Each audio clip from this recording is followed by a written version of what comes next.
Hello, my spooky friends. My name is Cassie. And I'm Caitlin. Wait, can I redo that? It kind of sounded like gassy. Like that's embarrassing. Hello, my spooky friends. My name is Cassie. And I'm Caitlin. And welcome in to I'd Survive.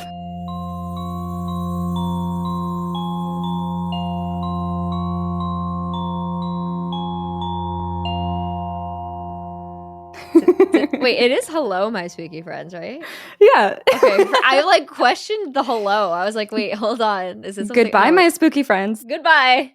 Episode over already. I'm so excited for the intro of this specific episode because Caitlin and I have finally watched Weapons. Yes, we have. So I wanna put the ball in your court first. Okay. Because I can. Because you are the host and you control how things go here. Right. No, so I just saw it on Saturday in the theaters, which it's super rare for me to go see horror movies in the theaters, given what, we do for a living and whatever. But I was surprised by the vibe. I was not what I was expecting in the slightest. And I will say, I enjoyed the experience. I think it's a very quality film, but it's also not my favorite movie I've ever seen, if that makes sense. Yeah. It's hard to talk about it without saying too much.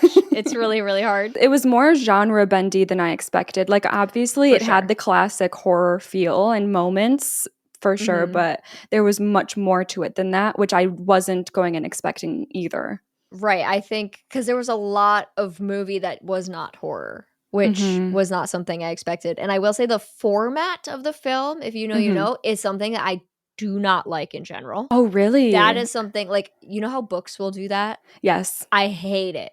I do hate it in books, actually. Yes. So it kind of had a similar feel to that. And I don't love the format, but I think they dealt with it in a decent way. So. Yeah, I will just say, leaving the theater, I was like, okay, 7.5 out of 10. That was my vibe. And there were some questions that I had, literally plot-based questions. When it ended the way that it did, I was like, okay, wait. Okay, what about this and this and this? And so I obviously had to go on the internet and have smarter people than me tell me what the hell just happened. Yeah.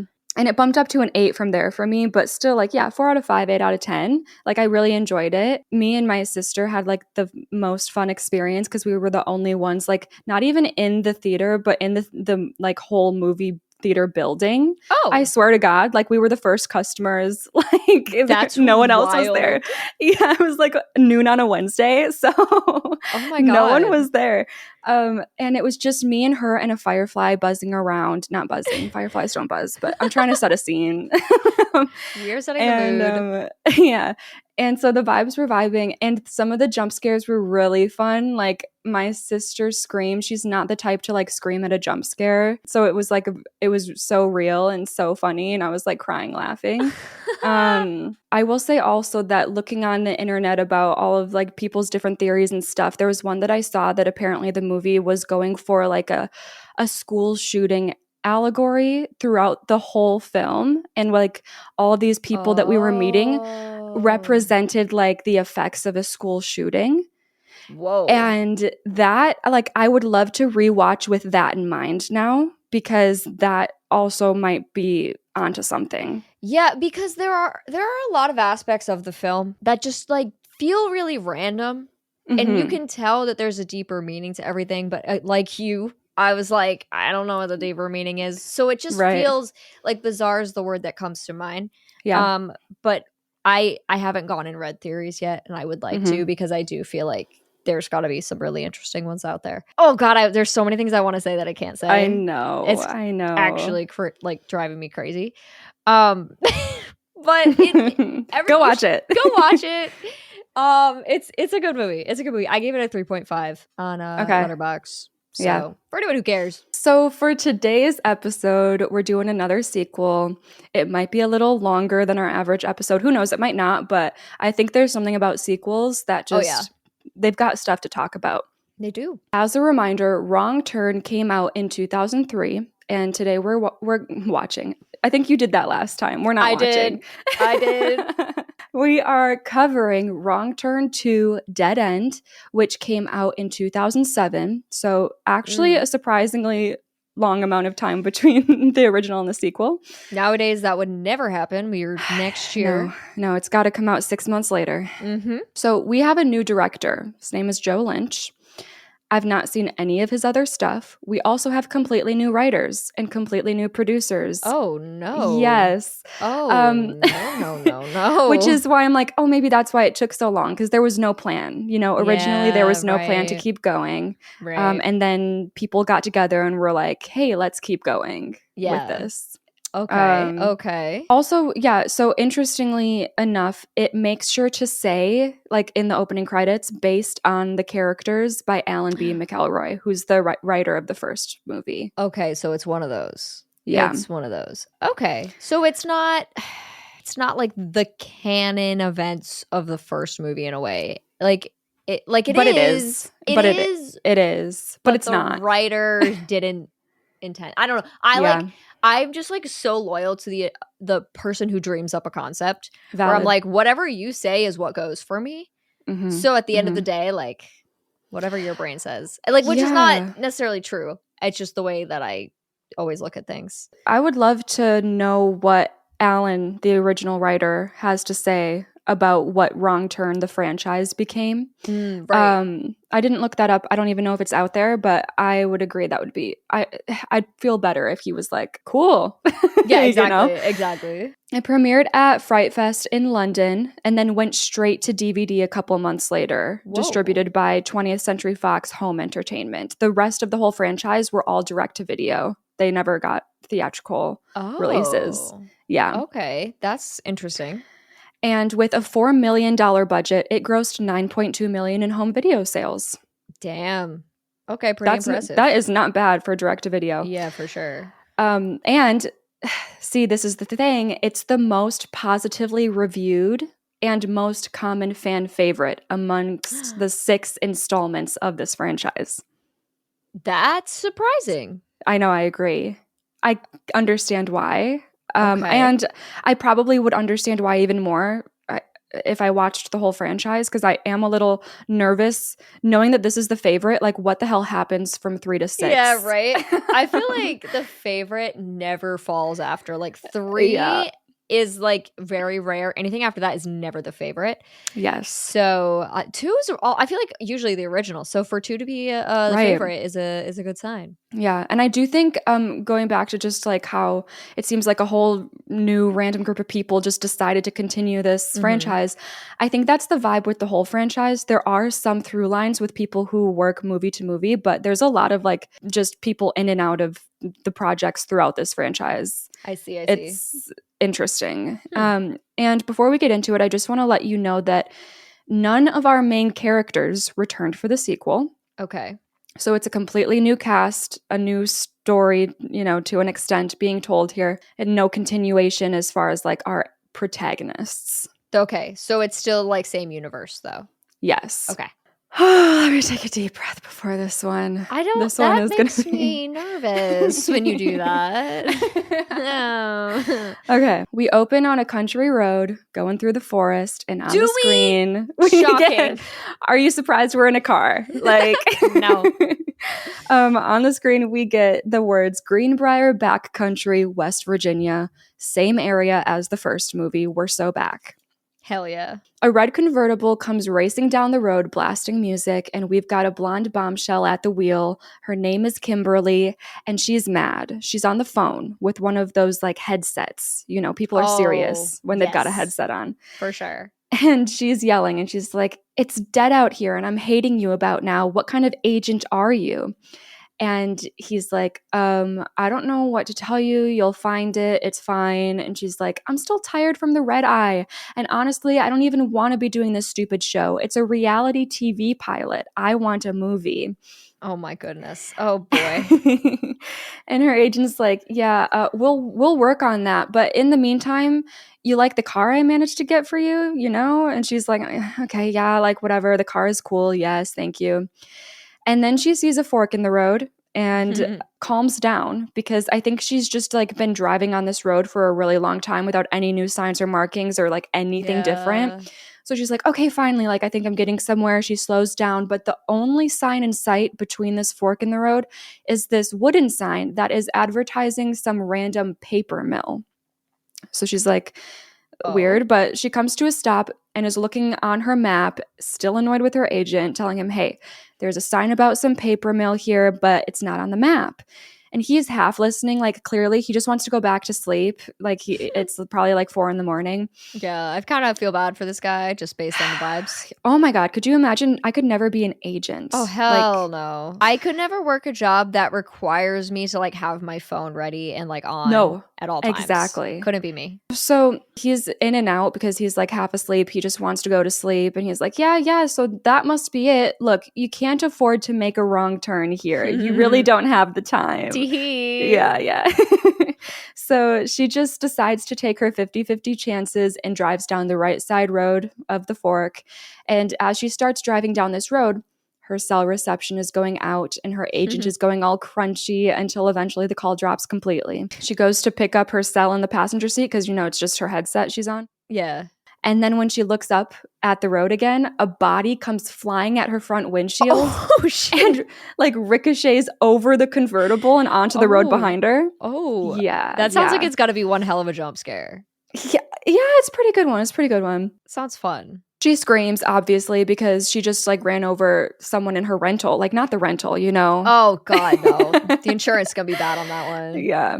So she's frozen. She's shaking in the driver's seat, clocking the body on the road in her rearview mirror and repeating to herself, don't be dead. Don't be dead. Like we know she just like doesn't want to make a headline for this because she's trying to like be a star. Yeah. She gets out of the car to go check on this guy. He's not looking too good. He's contorted in like a pretty unnatural position. And she checks her phone again, like wanting to call for him, like call 911, but there's still no signal. And so she leans down and just tells him, hey, it's gonna be okay, please don't die.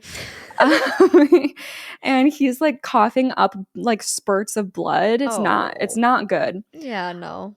But then suddenly he just bolts upright, grabs Kimberly, takes a big chomp out of her face. Oh. Yes.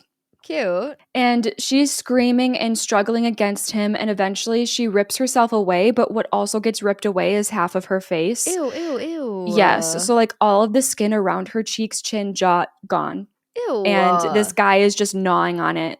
Chomp, chomp. Yeah. Disgusting. Oh, and I withheld this information even though it was pretty obvious, but like, yes, this guy is one of those deformed mountain men. I got that when he took a chomp out of the face. Yeah. It's more fun. It's more, did you figure that the whole time? I was curious. I was like, this is either somebody playing like a trap or I couldn't tell yet. Okay, good. Because like obviously visually you see that is like a deformed man and you know what movie you're watching and you're like, oh no. But this is a new guy. This is a guy like we've not met before. But then Kimberly goes running away from this man, obviously, trying to get back to her car, but instead runs straight into the chest of another mountain man. Oh. And this guy we know because his name is apparently Three Finger. And I was not aware at the time, but the 3 mountain men that we dealt with in the first movie, they all had names. And I think they're just canon names. They were never like spoken. It's just like in the script, I guess, and like the fans know. And in the first movie, we met Three Finger, Sawtooth, and One Eye. Let me put respect on their names, I guess. Oh.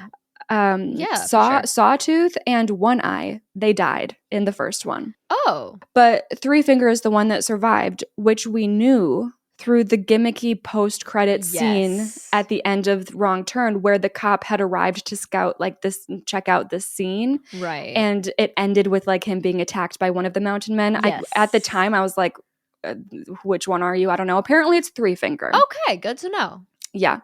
So yes, here he is still causing chaos in these woods, and he decides to take his axe and splice right down clean through Kimberly's body, hot dog style, and she falls to the side in 2 different pieces. Oh. Yes. How's it look? How's it? It looks fun. It looks cool. Well, that's not what I thought you were going to say, but I'll take it. That's okay. Yeah, it was fun. All right. No, can I say, like, no shade to, like, the newest Final Destination movie I saw, but, like, the effects here were better. Ooh, get them. Sorry. Yeah. Everyone knows how I feel about the Final Destination franchise. Everybody knows my feelings. Okay, so the other guy who got hit by the car, he's crunching his bones back into place. And then he stands up and comes over to grab one of the halves of Kimberly by her wrist and starts dragging her off down the road. And then Three Fingers doing the same with the other half, and they just go on about their day. What if they didn't, though? Like, what if they just didn't do that? Because I would prefer they didn't. It was wild. It was so crazy. It's one of the crazier things I've seen. Like, $4 million is a lot for a budget, but like they put their money in the right place for sure. It's a fun visual movie. Then we get a very abrupt cut to a reality TV show trailer where the host is narrating and he goes, "It's the end of the world, society in chaos, governments are no longer in control. The world has been devastated by a catastrophic disaster, but you're still alive." And then this reality show title card pops up and reads Ultimate Survivalist, The Apocalypse. So, like, basically it's Survivor. That's what's happening here. Yes, that feels about right. We meet retired Marine Colonel Dale Murphy, the host of the show, and he introduces us to this season's cast of Ultimate Survivalist. 6 contestants that will be spending 5 days in the Greenbrier backcountry. Yeah, they're all in their 20s. And so first we meet Kimberly, who clearly filmed her intro before making it on location. And she's like, "Yes, I'm going to win this because I came in 7th place on the last reality show I did, so I'm the best." And then we meet Jonesy, and he's like a skater boy, and he says with his full chest that Fearless is his middle name before falling over on his skateboard and getting mad. Tell me why I thought you were going to say Fearless was his favorite album. Tell me why. No, okay, can I say something? Like, on my other monitor here, I do have a countdown that Taylor Swift put on her website. Yes. Like, literally, it's just a countdown that still has 2 hours left, yet it's up on my other monitor. No. So for real, like the way that I know I'm on the clock right now and I have 2 hours and 7 minutes to wrap this up. Like, we got places to be today. It's so true. No, that can be our canon for him. Okay. Like, he loves Fearless. I love that for us. Okay, so then we meet Elena. She's definitely trying to make like her voice sound the sexiest that it can be, and is doing like a slow walk out of a pool in a bikini, claiming herself to be sexy like a fox. Oh no. So that's Elena. Next up, we have Nina. She is giving artsy I have a blog vibes. And she says, "I'm a survivor because I know the only person I can count on is myself." She's like in her feels. Yeah, I see that. Yeah. Next is Jake. He's giving all-American football player, but with a heart of gold. So he's like definitely comes off the best in all of these intros. Okay. And then there is Amber, and I gasped because I know this actress from One Tree Hill. She plays Anna, Felix's little sister. But no, here she's Amber, and she says, "One tour of duty in Iraq. They call me La Conquistadora." Oh. So oh, do they? Okay. Yeah. And then she sends out like a salute, and we zoom out of the computer monitor that was playing the promo, and we meet Michael, the editor / cameraman / creator of this show. He's like the head guy. Gotcha. And Michael is showing the promo to Dale, the host, and they're so hype. They leave this RV to reveal that we're in the middle of the woods, and the majority of the cast is standing outside, ready to start shooting.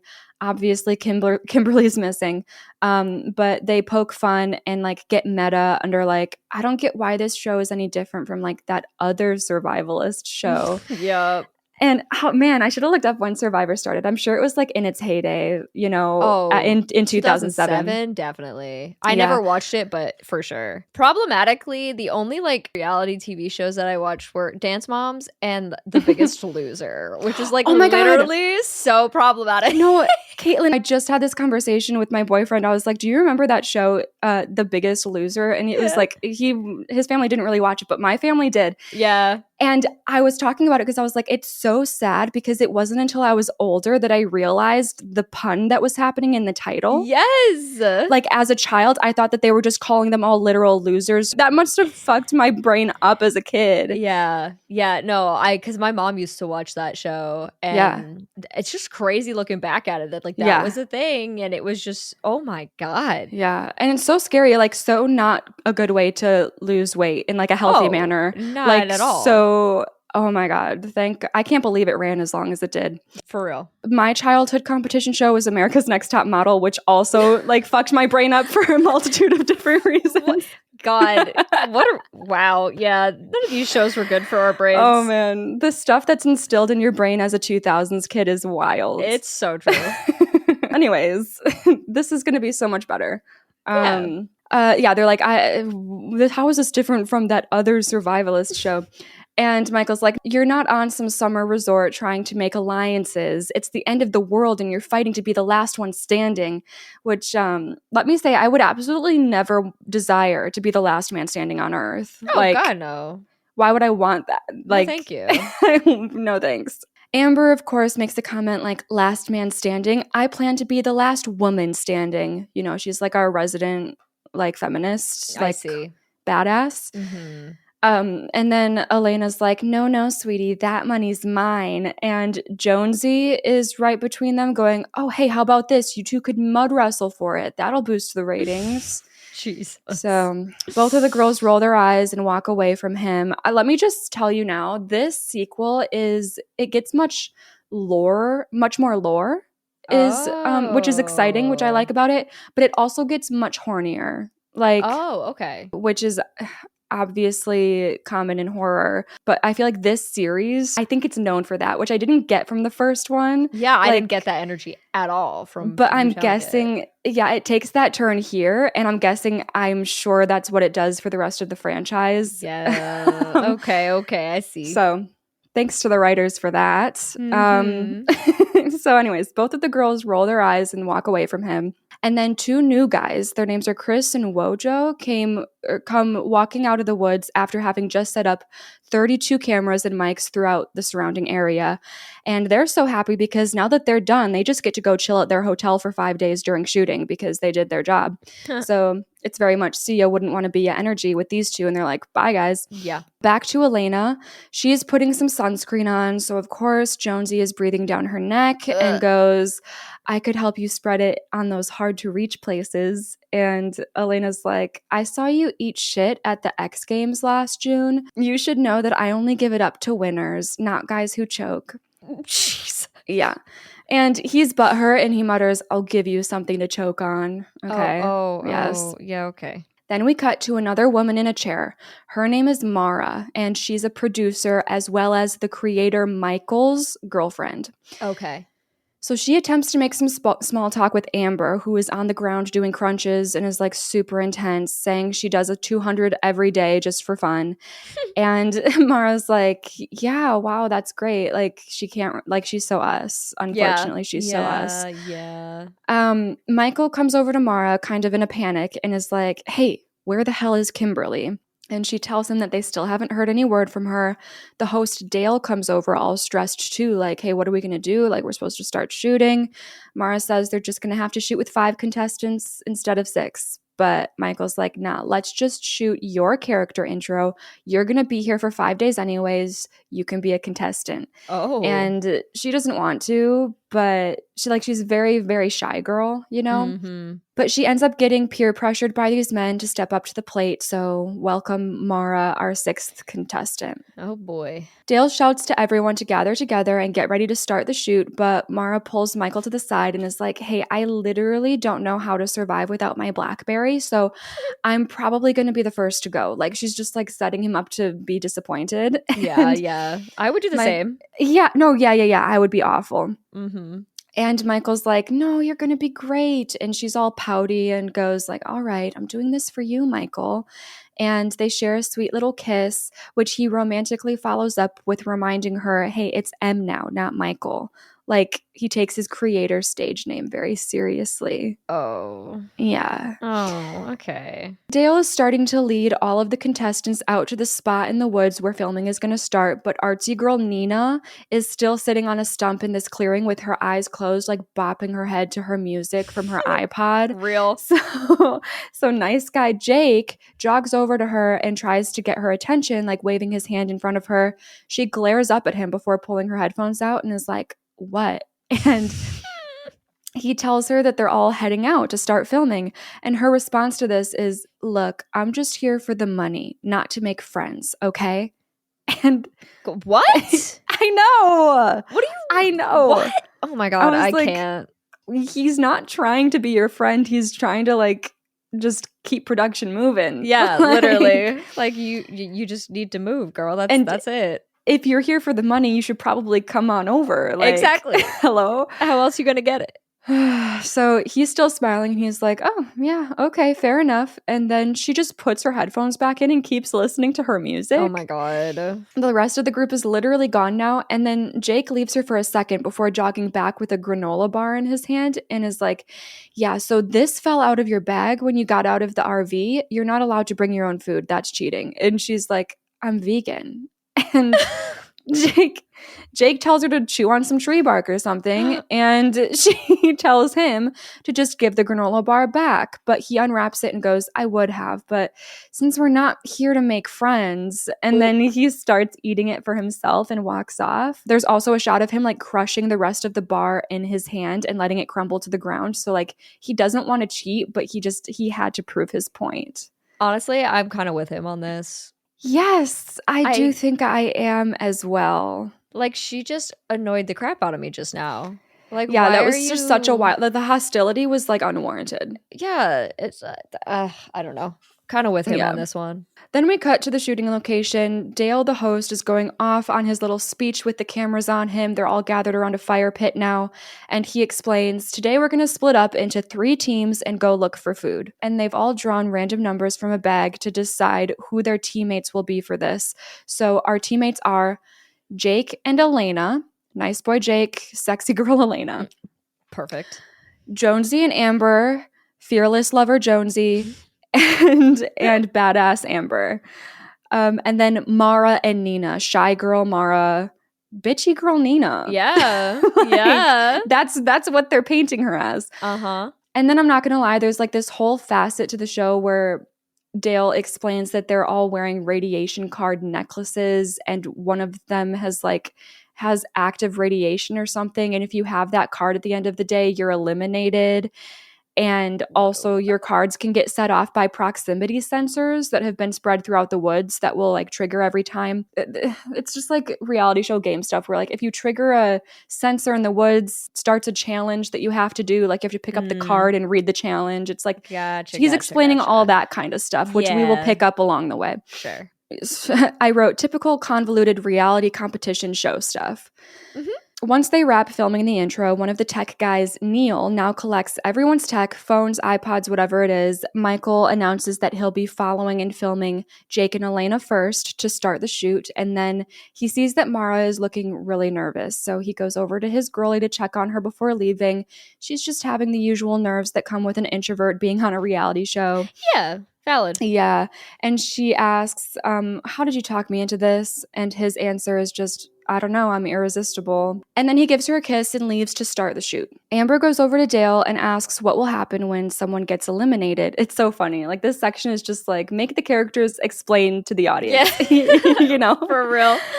Amber goes and asks Dale what happens if someone gets eliminated. He explains they'll just spend the rest of the 5 days hanging out in the RV with him and some Jack Daniels. And then Jonesy, her comp partner, comes up behind her and is like, nah, don't worry about being eliminated. I won't let you lose. And if any of those pig fucking hillbillies come around, I got your back. I'm sorry.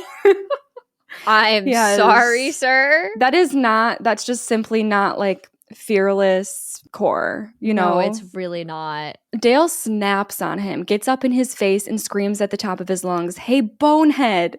I grew up 2 counties from here. I never had sex with a pig in my life. You're not promoting stereotypes, are you, son?" Why is he so defensive? And he's very much military man. I will put everyone in their place, you know?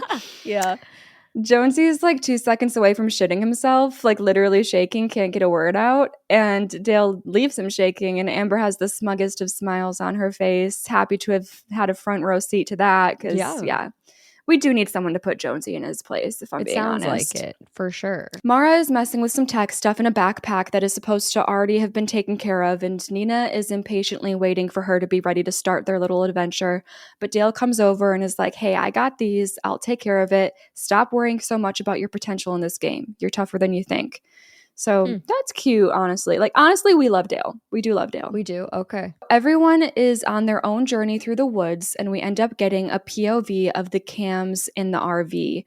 And on one of them, we see tech guy Neil peeing on a tree. Nice. And then Three Finger comes running up behind him, slits his throat, and then just scalps like one line from his forehead to the back of his head. Ew. And then Neil gets dragged off, so R.I.P. Neil. Oh, just saw he's peeing on a tree. Yeah. Then we cut to Nina and Mara. Mara, like I said, very kind, very shy, very demure. Remember that? Remember? Oh my God. I do remember that. Nina's very much the opposite of that. So their walk through the woods is pretty strained. Nina's talking about how she hates America and she hates reality shows. And honestly, Mara agrees with the whole reality show thing. But of course, then Nina's like, well, why are you doing this? And Mara answers, it's my job. And this is M's first project. So I'm just being supportive. And Nina's like, if that was my boyfriend, I'd tell him that he's on his own. And Mara's just like, what? No, you wouldn't. Like, no one would do that. It's your boyfriend. What are you talking about? Yeah. But Nina doubles down and is like, yeah, I would. In case you haven't noticed, I'm kind of a bitch. And it's like, yeah, okay, like writers, goddamn, we get it. Like, we do get it. We do see it. We are aware. And when Mara tries to ask Nina why she's on this show, Nina just glares at her and like, that's that. So okay, lovely. We didn't expect her to open up. Lovely conversation. We then cut to Dale, who's setting up the last of those radiation card activators or whatever in the woods. And when he walks back from that spot in the woods and to his ATV, he finds that his tires have been slashed. Oh. So, of course, big, tough military man, he stomps back into the woods yelling for the culprit to reveal themselves. And that's when arrows start to come flying in his direction. And he immediately runs and takes cover, strategic about getting behind the bigger trees as he runs. Like, he knows what he's doing. Yeah. And that's when an axe comes flying and thuds right into the tree that he's standing against, a couple inches from his face. He looks up and sees Three Finger cackling some yards away at him.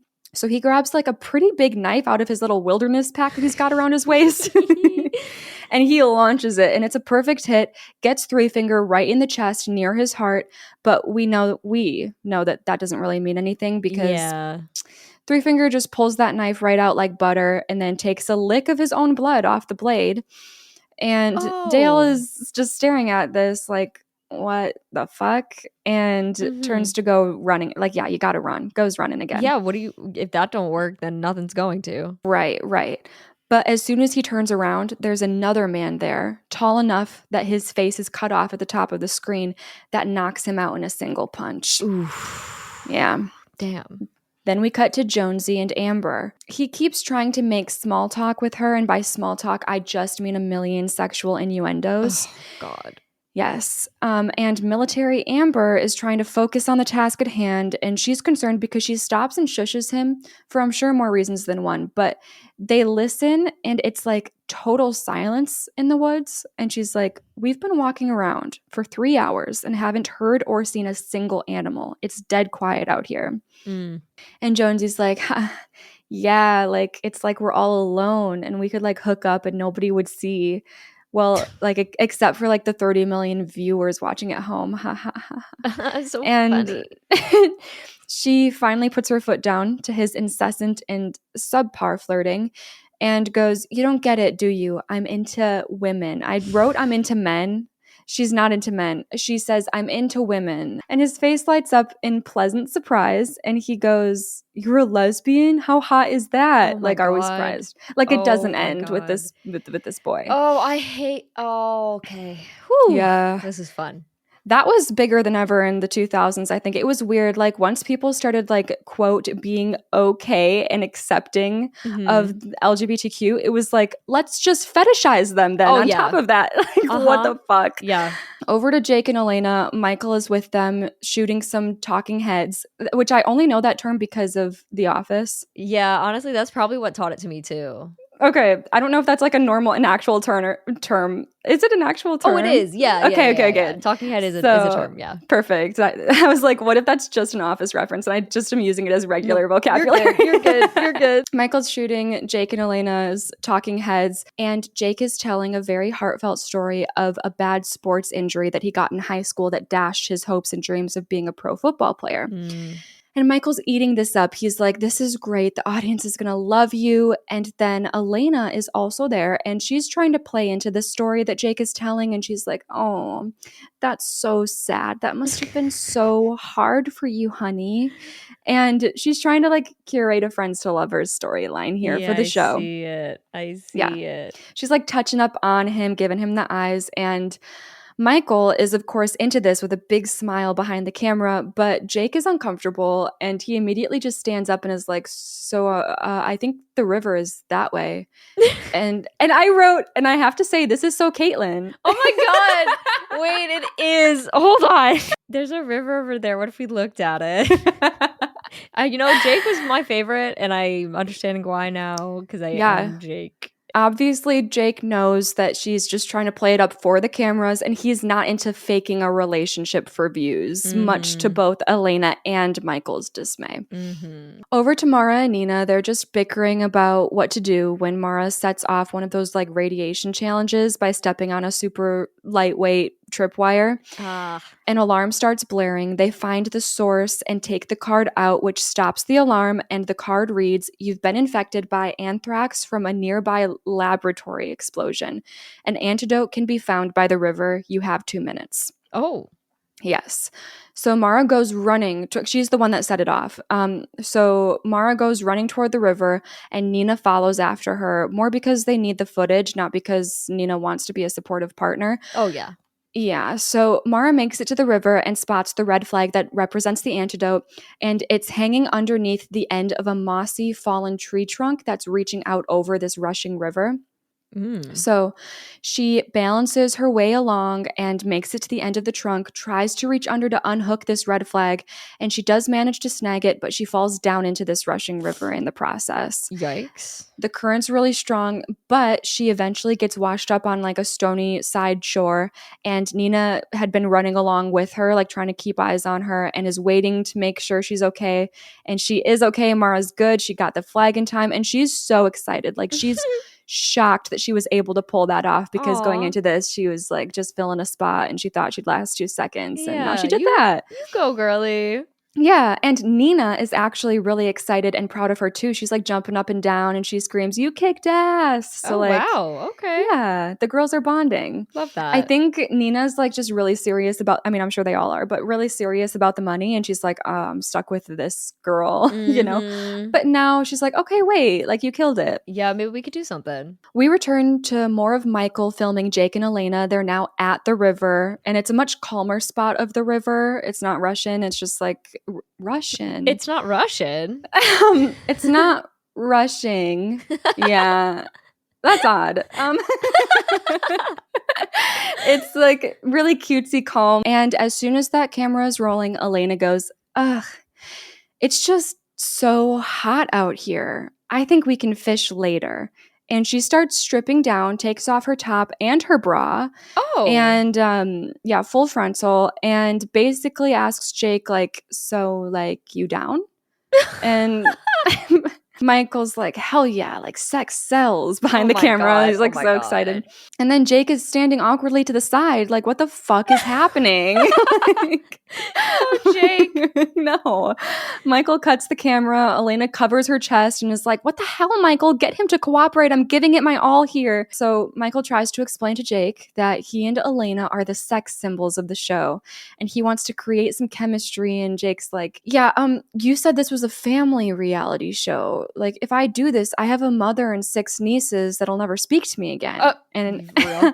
yeah, and I'm here to play the game. Elena, you can try to find some fish. I'm going to go forage in the woods. And he walks off. Wow. Honestly, Yeah. a way to build chemistry is not to jump right to that at the very beginning of the show, first of all. Right. Second of all, leave the poor man alone. Right. This is harassment. Where's HR? To be fair, that should have been my first of all, but it was my second. Don't try to twist it and be like, it's for a storyline. Like, where's the storyline? I know. It's not here. So yeah, Jake walks off. Michael's annoyed and huffs to himself. Oh my God. He goes, great. I wanted Diddy and I got a Boy Scout. Oh. Yeah. We then get a POV shot from in the woods of one of these mountain people quietly laughing to themselves as they watch all of this drama unfold below. Like they might as well have some popcorn. Yeah, right. Michael's about to walk off too, but now fully clothed again, Elena's still mad and she still wants her moment. And she goes, hey, where are you going? Going to shoot your girlfriend now? And he's like, no, actually, I need to rethink some storylines. And Elena walks up to him determined and goes, hey, listen, I'm doing this gig for like free and I want all the screen time I can get. And she walks up to Michael, starts to unbuckle his belt. Mm-hmm. Oh. And she continues, and I know how to make sure that happens. And then she starts kissing him, and he kisses back. Oh my God. Yeah.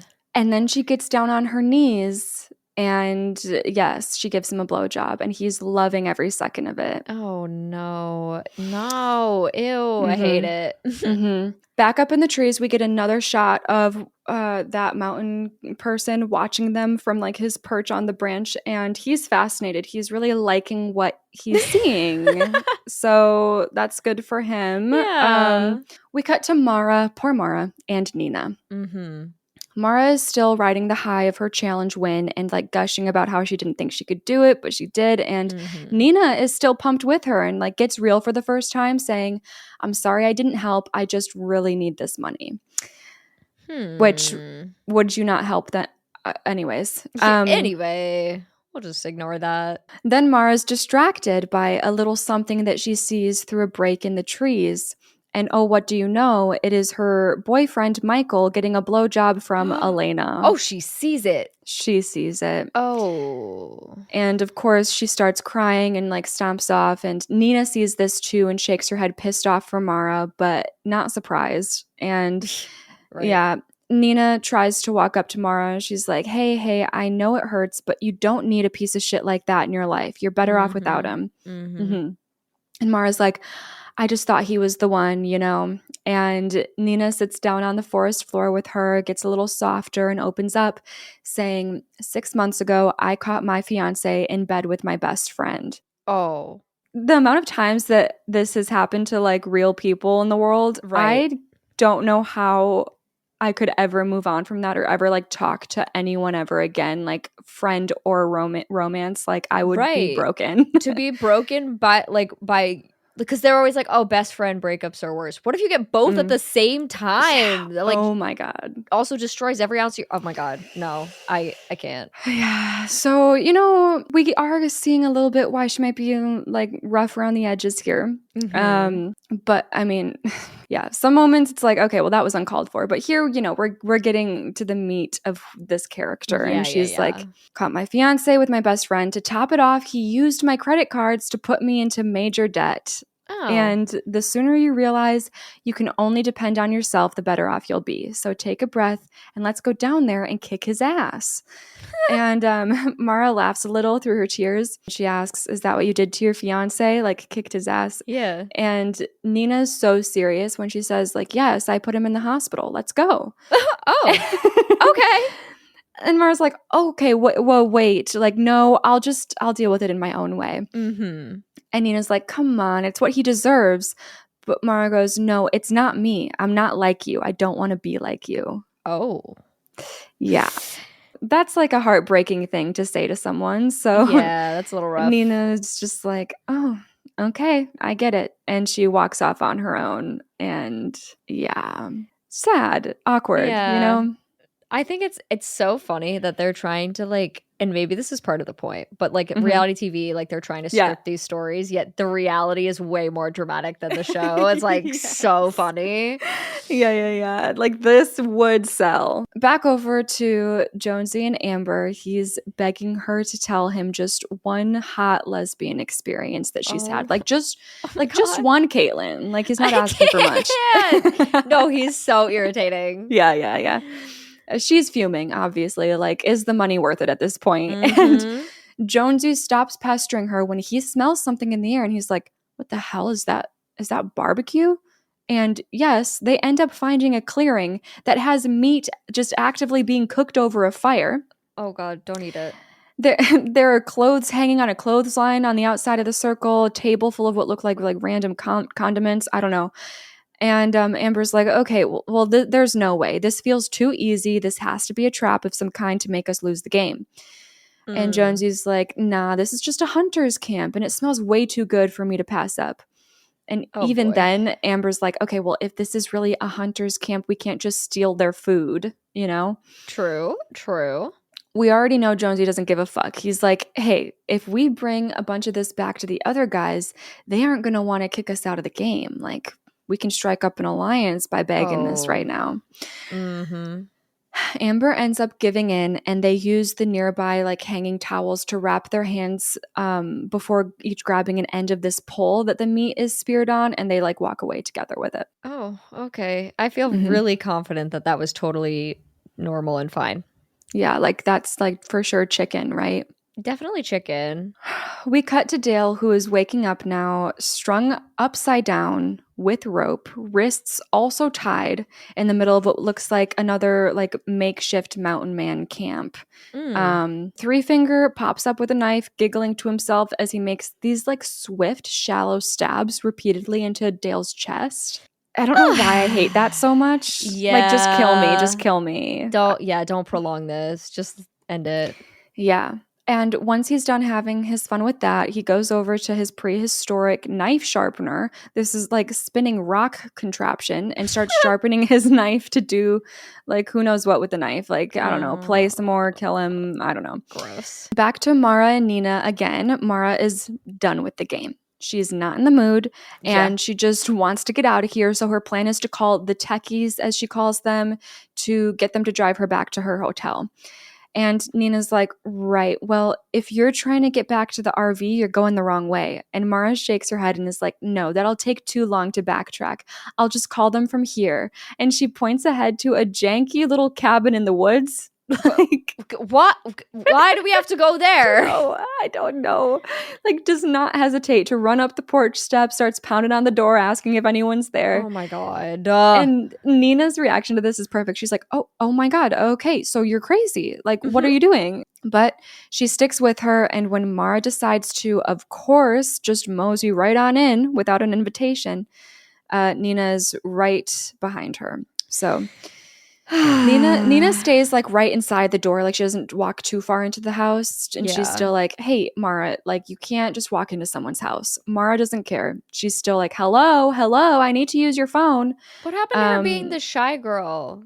Yeah, she's mad. I mean, she's mad. I get that she's pissed, but damn, girl, get out of that house. I know. So, yeah, no one's here, though. So they decide to look around the house themselves. And yes, it's a very similar situation to the first movie, where this house is very unkempt, falling apart. Honestly, not as bad as the first movie. It doesn't look as alarming, but whatever. No containers of blood and limbs hanging around last time. But right. However, in one room, they do find a bunch of family photos taped up on a vanity mirror. And they both are like, oh my God, the whole family is deformed. They can see it, the whole family pictures. Oh, yeah. And that's when they hear the front door open, and a woman is screaming in pain. Oh my God. And they hear a man with the woman saying, it's all right, just don't worry. The girls sneak a peek into the main area of the house, where they see some members of this deformed family. And one of them the man goes, okay, she's having the baby now. Oh. You stay here with Ma, and I'll go fetch some water. Oh, what? Oh my God. No. I know. No, I don't want to be here for that, first of all. Yeah. So, which it's all interesting. But also, when I was watching this, I was like, wait, what? I thought these mountain people couldn't talk. And there's just like someone talking in a normal voice here. Oh, wait, And what? yeah, but the guy that can talk, he leaves, and then the pregnant mom of the family is just sprawled out on the kitchen table. Basically, she gives a very bloody birth, like gallons of blood Oh, pouring awesome. out alongside this baby. We have gathered that there seems to be a mom and dad, which they call ma and pa, Okay. and a sister here right now. And then I probably didn't put it together at the time, but I'm just going to put it together for you now because it's easier. The brother is the one in the trees watching Elena and Michael like get down, you know? Oh, yeah. And the siblings, the brother and sister are like probably late teens, early 20s, Okay. like 18 to 22, I would guess. Sure. Three Finger is, I believe, the uncle here and has been hanging around with this part of the family since his brothers died in the first one. Okay. And now we have a precious little newborn. Precious. Yeah. Yep. This baby, yeah. So it comes out deformed. Are we surprised? You know, that's the whole thing. Mm-hmm. And it's honestly like not super obvious like which end is the face and which end is the butt. Like What the hell like do you mean? it's that deformed. It's kind of hard to tell. I think like with each generation it gets like even worse. Yeah. So yeah, there's a lot going on in here. And Mara and Nina are just seeing all of this. And then the sister holding the baby spots them and she screams out in anger. So Nina and Mara lock the door of the room that they're in. Gosh. They barricade themselves in by pushing the bed frame up against the door. Knives are being stabbed into this wooden door that separates them from the family, and it's gonna come down eventually. So they're looking everywhere, like, how do we get out of here? The windows in this room are barred, so screwed there. No. But they end up finding a boarded up spot in the floorboards that leads to a crawl space beneath the home. So they get down there and they army crawl underneath the home and they end up finding their way outside. Wow. Okay, convenient. Yes. Love that Thank for us. God. The sister does finally get through the door with her knife, but by the time she's in the room, they're gone, running off into the woods. Unfortunately, as they're running away, Mara gets an axe to the head. No. Yeah. And she just falls dead to the forest floor. Yeah. No. I know. Oh, I was really so surprised. Rough. Yeah. I thought she had final girl potential. Yeah, no, that's definitely what I was starting to feel, especially like bringing in the storyline with her husband. It was like something's going to come of that. Like something more has to come of that, but now she's out of the picture, so it's like, oh, okay. Well, shit, you know, like that's my reaction there. I think it was the dad of the family that did it, and he comes over, he presses his boot down into her face and then pulls the axe out before running off with it again, like he's going to try to go find Nina. Ugh. And this is our first survivability check-in. Of course it is. Yes. So who died? The peeing man?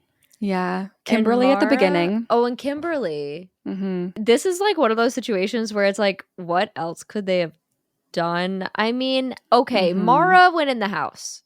That's true. Shouldn't have. Yep. I wouldn't have. Yep. I would say for Peeing Man and our girly pop, they were pretty screwed. Yeah, there's nothing.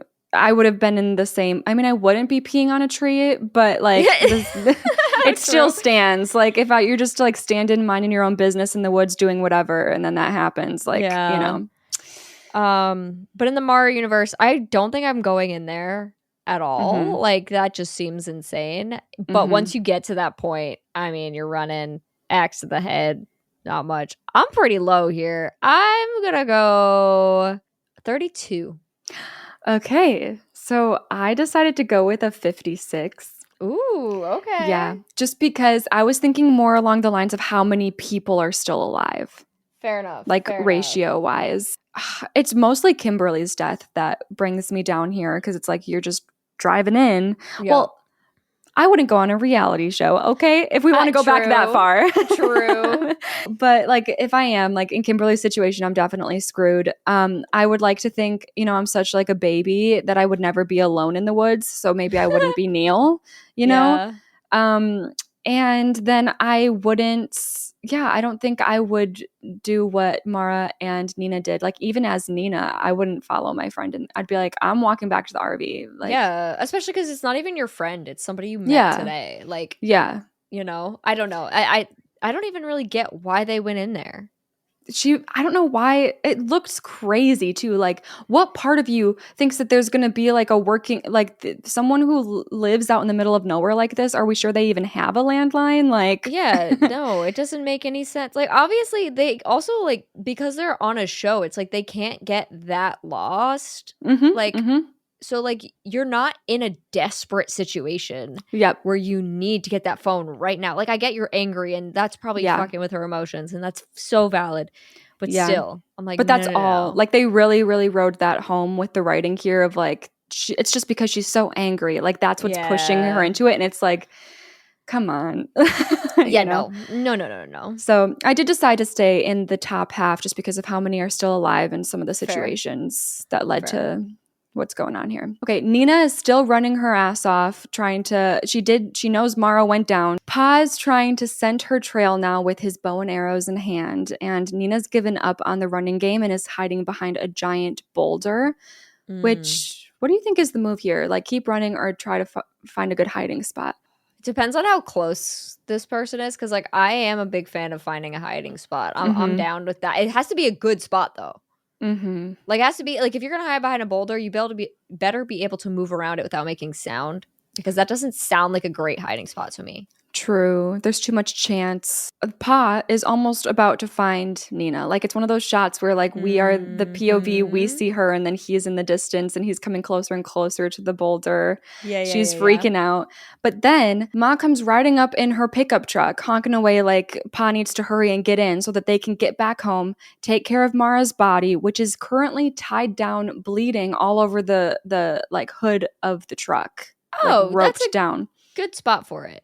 Yeah. As far as pickup trucks go, I think that's where most people store stuff. Oh, you know what? You're right. Yeah.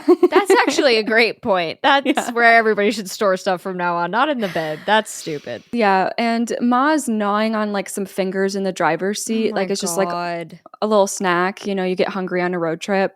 Disgusting. Who knows whose fingers those are at this point? Very possibly Mara's. And she throws them out the window, like down on the ground, like it's just like she's done with her cigarette.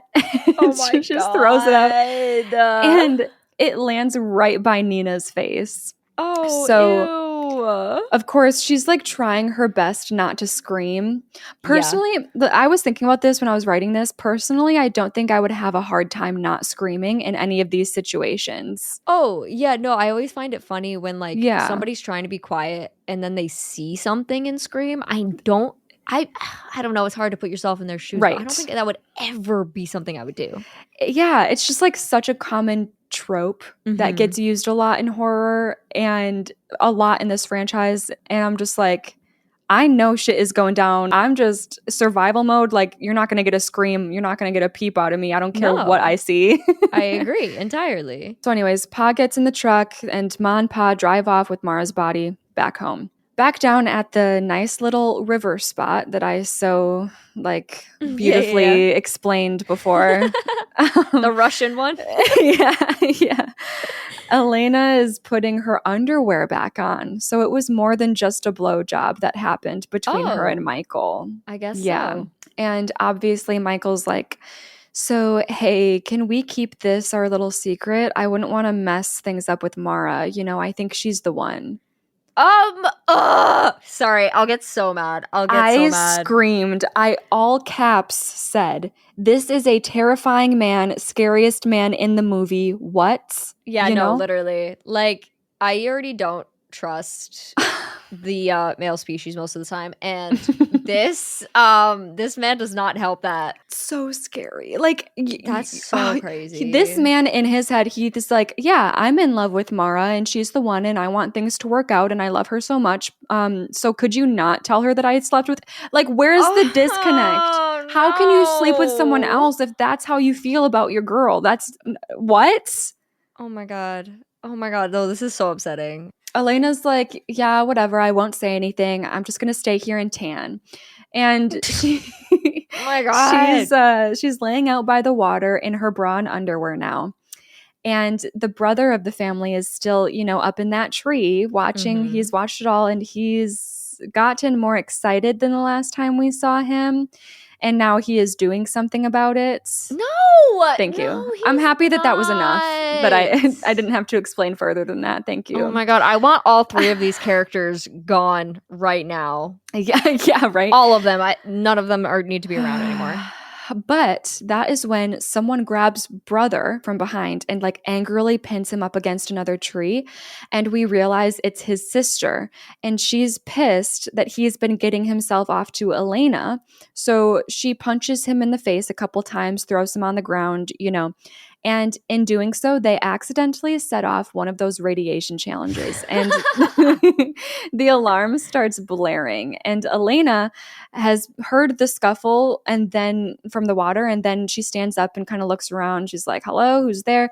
And then she hears the alarm. So she pulls her shorts back on and is like, okay, oh shit, like what's the challenge? And that's when the sister stomps on the radiation alarm, breaking it, and it goes silent. And then she runs full force at Elena, and Elena's like, what the, like, oh shit, what the fuck is this? And she just turns to run into the river, like maybe gets 2 steps in. I don't know. Running into the river isn't the smart, like, I'd probably panic too and fucking run into the river. I don't know. Yeah, right? It's like, like that, nothing could prepare you for that sight. So right.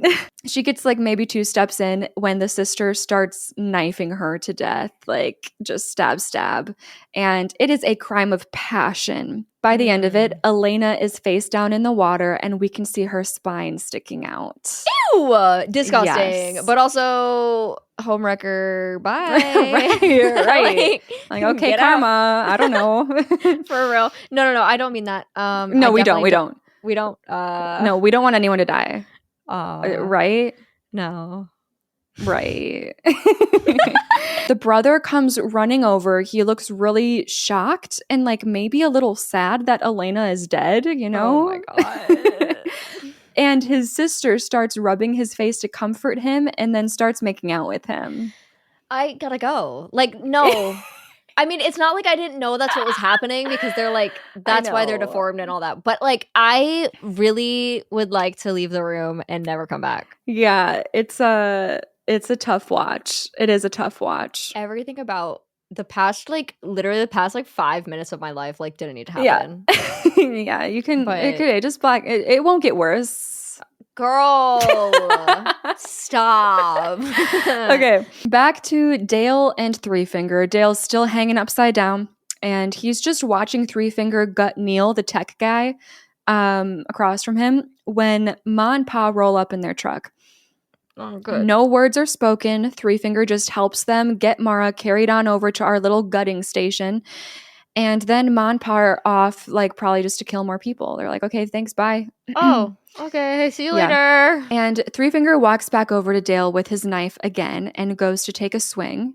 But Dale takes a swing first and whacks Three Finger right in the groin with his bound hands. So Three Finger falls to the ground in pain. Meanwhile, Dale scoops up the knife that he dropped on the ground and is able to now cut his legs free. So he drops down and then Three Fingers back up again and we get a 1v1 and Dale holds his own, literally takes Three Finger on and knocks him out with his hands bound the whole time. What? Yeah, Dale's like a rock star. Like, oh, what a legend. Yeah. And once Three Finger is out, knocked out, Dale grabs the knife, sticks it down onto a wooden table, and then like takes the rope around his wrists and starts to like move it back and forth on the knife, like fashion himself free.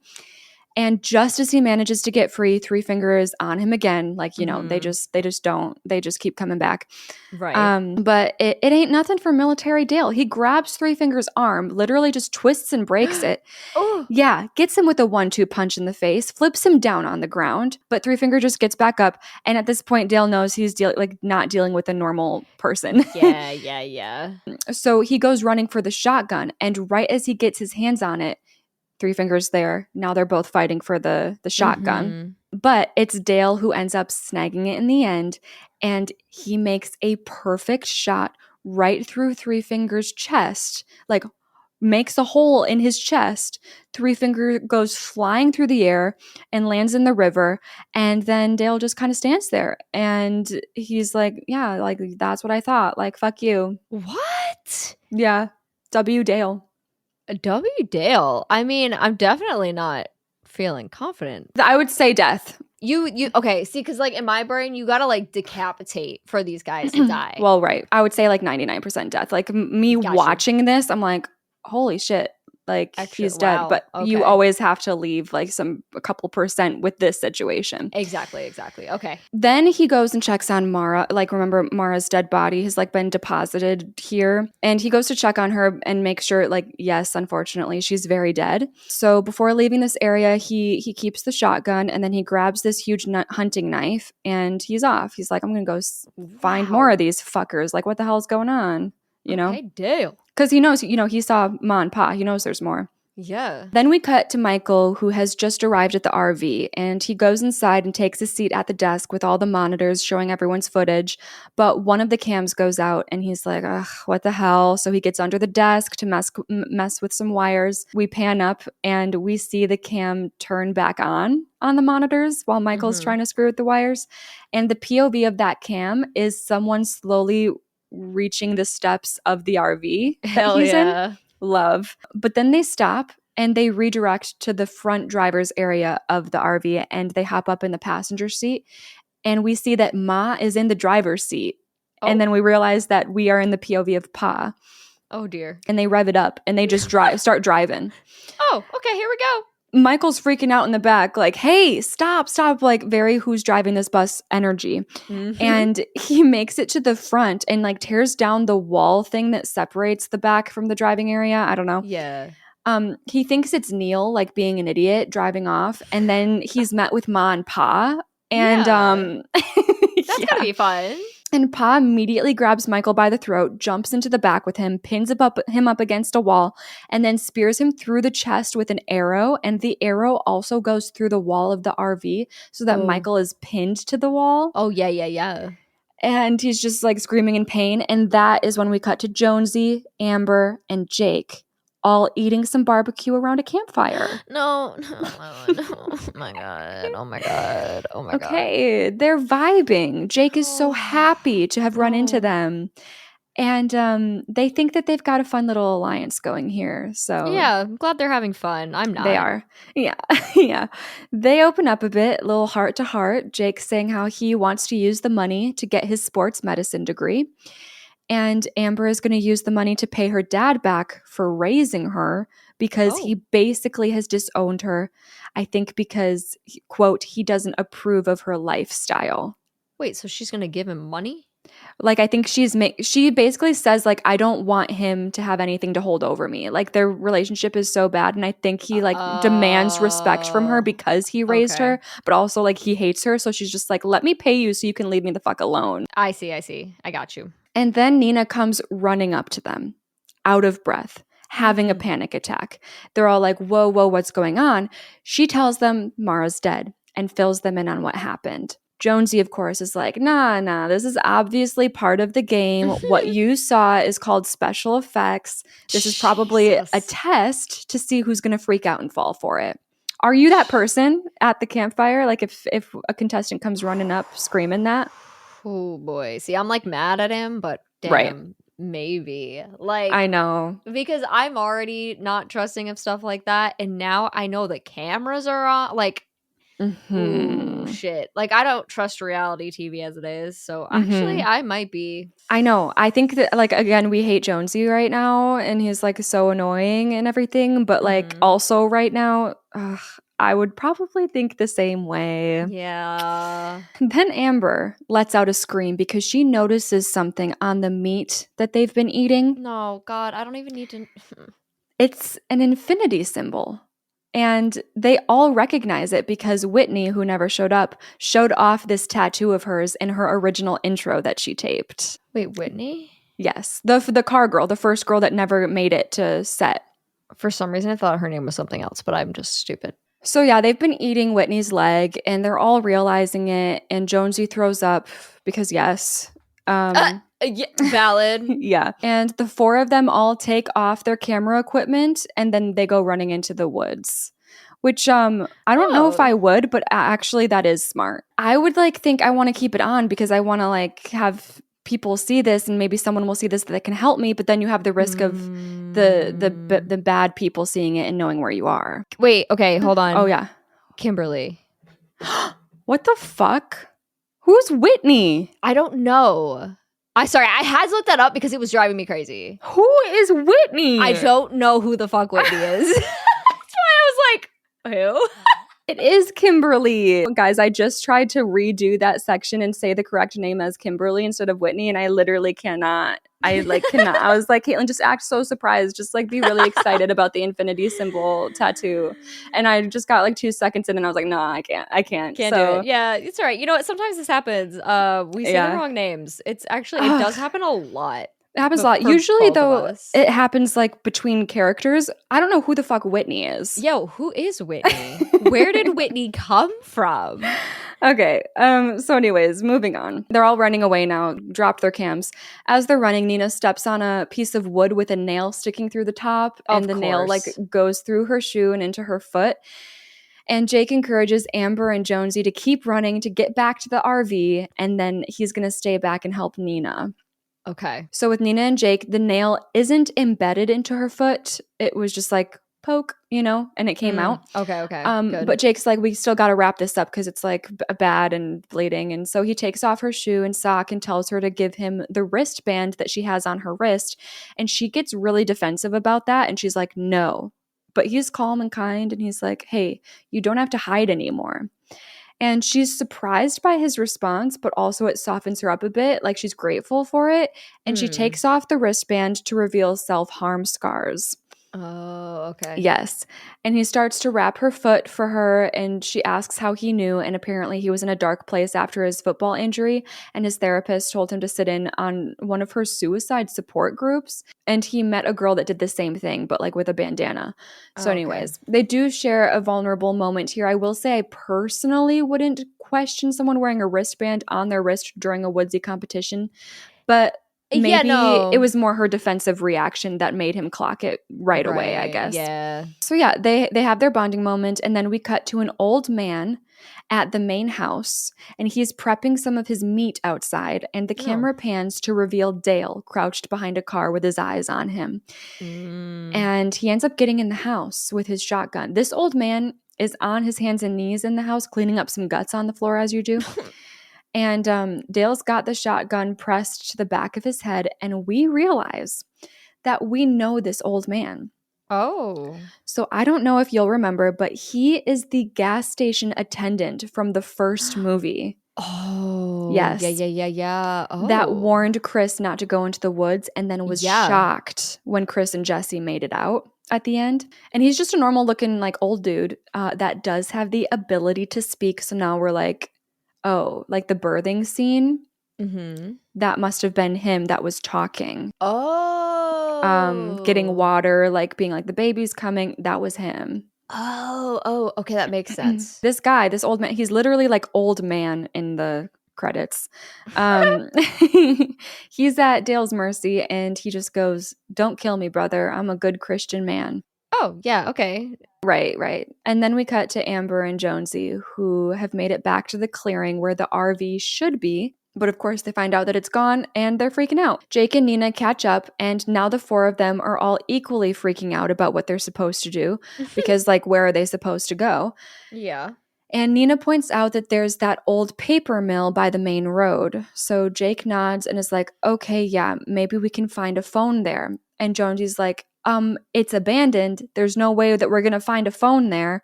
But Amber thinks that it's a good idea anyway, just because they need a base and she's ready to hunker down like for war, I mean, I think finding a landmark spot is not a bad idea regardless. Why wouldn't you go there? Because we're just like, it's all woods here. Like, we're so vulnerable right now. Right. Oh, and Amber gets like up in Jonesy's face telling him that the paper mill is their only option. And he literally falls back on the ground trying to scramble away from her.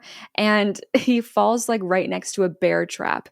And they've all noticed by this time that there's no wildlife around here. There's no denying that these bear traps are for humans. Right. And there definitely are people actively hunting them down to eat them.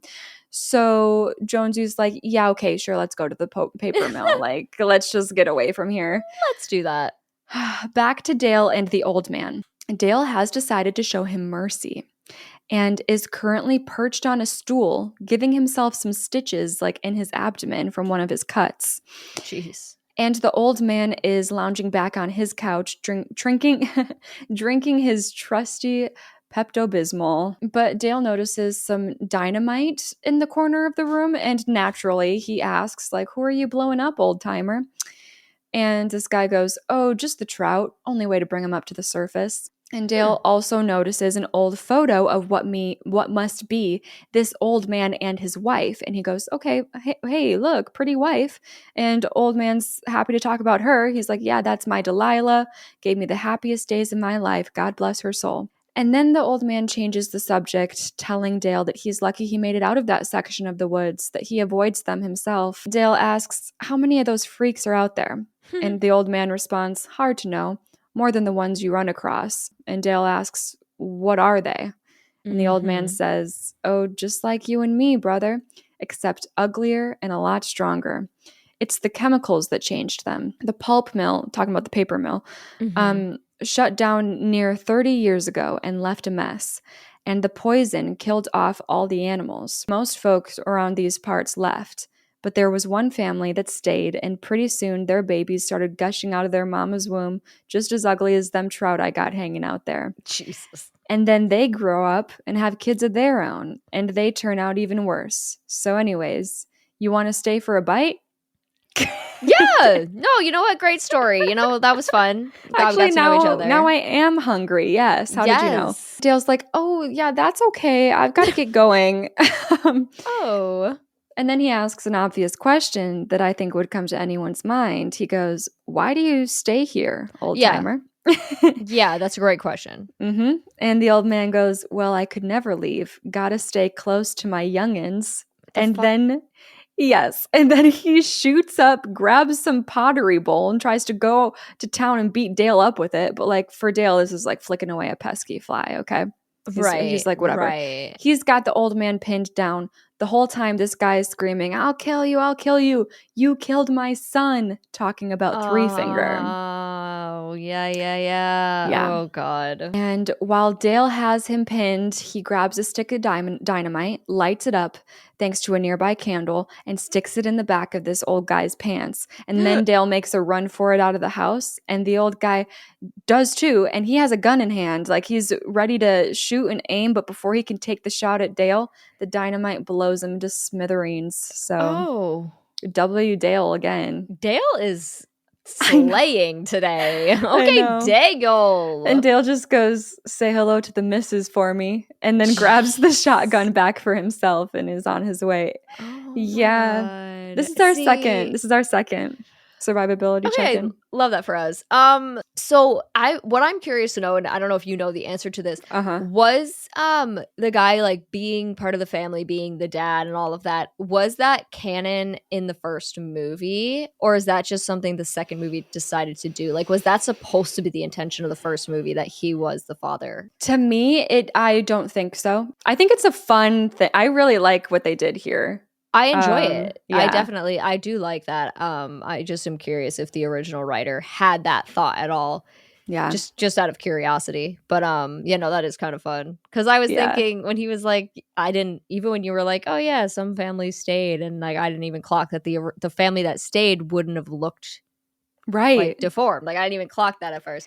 Yeah. Like, oh yeah, wait, that makes sense. Survivability. Wow. Well, I'm not Dale, so let's just put that out there. And he really hurts my survivability score. He's so good. It's like, sir, not a single chance I'm surviving your interactions at all. What else are we looking at here? We are looking at, did Michael die yet? He's like pinned into the RV right now. It sucks because with all three of them, nah, I don't know. I think I'm dead. Because even with Elena and like obviously running into the river isn't bright, but it sounds like she was kind of fucked regardless. Yeah. So I am gonna go down 16.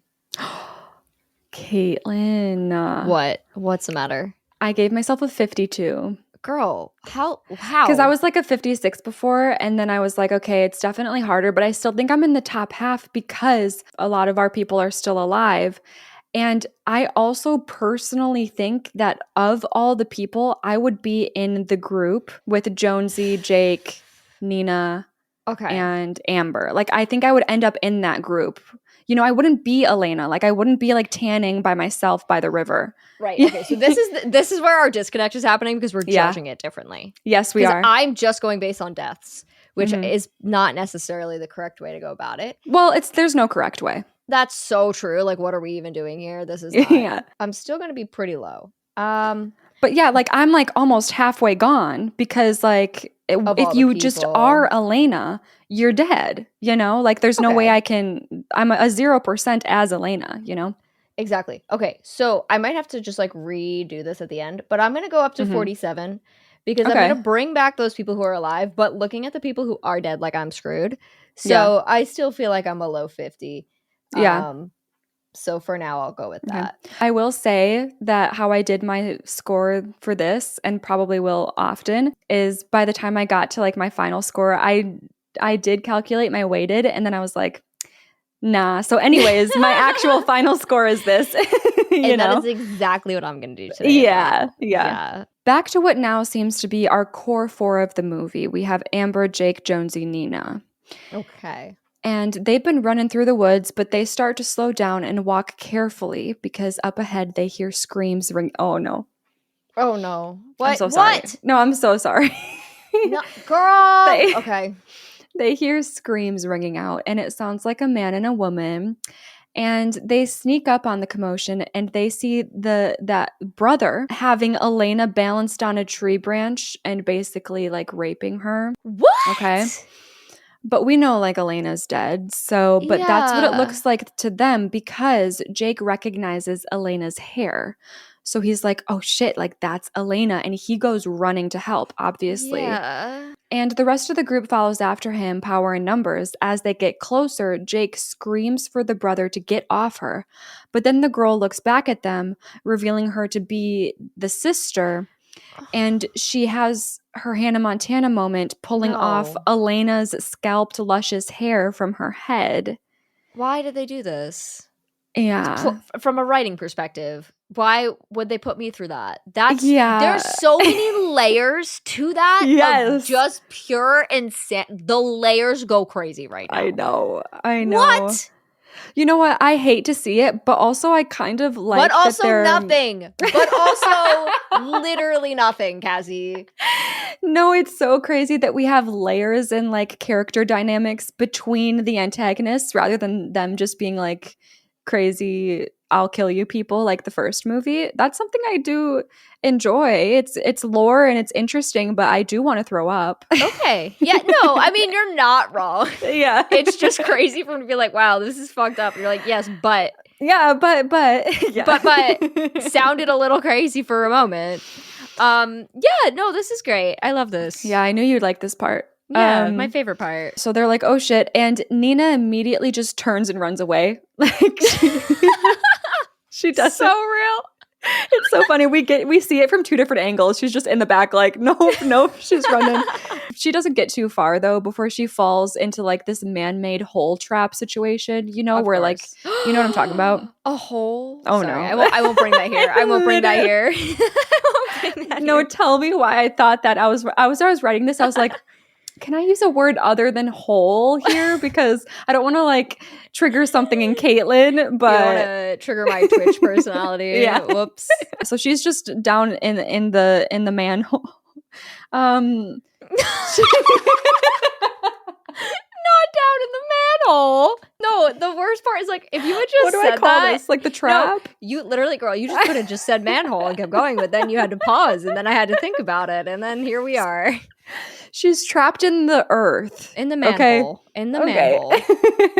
But meanwhile, the brother has an axe and is swinging it all over the place. He gets a decent swipe on Jonesy's upper arm, and Jonesy's bleeding pretty bad. The sister jumps on Jake's back, and he's like working to fight her off him. Badass Amber has some like heavy stick or who knows what, whacks the brother a couple times. One of the hits makes him fall to the forest floor, and then like a big rock comes through for us because it's in the perfect position for him to hit his head on it and like knock him out, and like his neck like bends weird. Ew. Jake was able to get the sister off of his back. She goes running to her brother, worried for him. And it's then that our core 3 fighters now finally run away. Again, they get to the point where they realize like we're not winning. So they just run. Wait, who do we just lose? Well, Nina's stuck in the... But she's in the hole. She's not dead. No, she's not dead. She just fell. Okay. And it's like just deep enough that she can't get out herself, but not like deep enough that it like she hurt herself falling in. I see. I understand. But yeah, so they run, but then they do, for whatever reason, stop and look back when they hear the sister let out a scream. And when they look back, they see the brother stand up again and angrily pop his neck back into place. Gross. So yeah, this is their moment of realization where they're like, okay, we're even more screwed than we thought. Yeah. Back to Nina stuck in that giant hole. I don't know how like far she got. It was far enough that they don't know where she's at, but it wasn't so far that there's no way to find her. So she's stuck down there trying to climb her way out. She's struggling hard. She's screaming over and over for someone to come help her. Again, I never know if that's like a good... you could get lucky and someone could come help, or you could scream, hey, I'm right here, come kill me, you know? Exactly. Yeah. So then we cut to our group of 3 running together, and Jake asks, where's Nina? And Amber says she deserted us. So like, who would you be in the situation? Would you be the person who's like, we need to find her and help her? Or would you be like, we just got to keep it moving? No, this is hard because like in my mind, I feel like something that characters do too often is like try to take things into their own hands when they have no ability to do anything. And so it's like running and finding help would be so much more beneficial. But in this situation, I'm like, do we have any help to find? Like, who's around? Nobody. Like, we're in the woods. I kind of feel like in this situation, like we might as well look for her. Yeah. Okay. We might as well. I think it is a really hard decision, but I think it is one of those things like, because you're probably not going to succeed if you go back. But like the guilt that you have to carry with you right now if you just go. And insane. They don't even really have they don't have proper weapons. It's just like, oh. Yeah. Like, what are they going to do? Yeah. No, this is tough, and I don't really blame them for whatever they do. Amber is saying that they need to keep moving, but Jake is like, no, we'll split up and I'll find Nina. You 2 go to the mill, which I don't think that's the smartest. Like, splitting up at this point, I would not want to do. No. I absolutely would not be the person who's on their own. Like, I wouldn't be Jake, like, go by myself. Absolutely I wouldn't even want to, like, lose a number, like, go from 3 to 2. We need as many of us together as possible. Right. When you have 3 people, splitting up doesn't make any amount of sense. Yeah. So yes, Amber and Jonesy, they're going to go run to find the mill, and then Jake's going to go backtrack and try to find Nina and meet them at the mill. Okay. I don't love that, but... No. We cut back to the family truck. Pa and brother are getting out to go off into the woods again together, and then the sister drives off elsewhere in the truck. Like, they're basically all just getting ready to hunt us down, you know, and trying to surround us. But thankfully, it is now that Jake pretty quickly has found Nina. Oh. Yeah.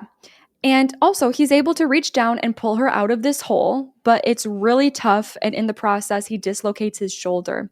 Oh my God. Of course. So, when she finally is out, she has to pop it back in for him. And I hated every second of that. Yeah, no. And then they hear the sound of a truck nearby. So they go running.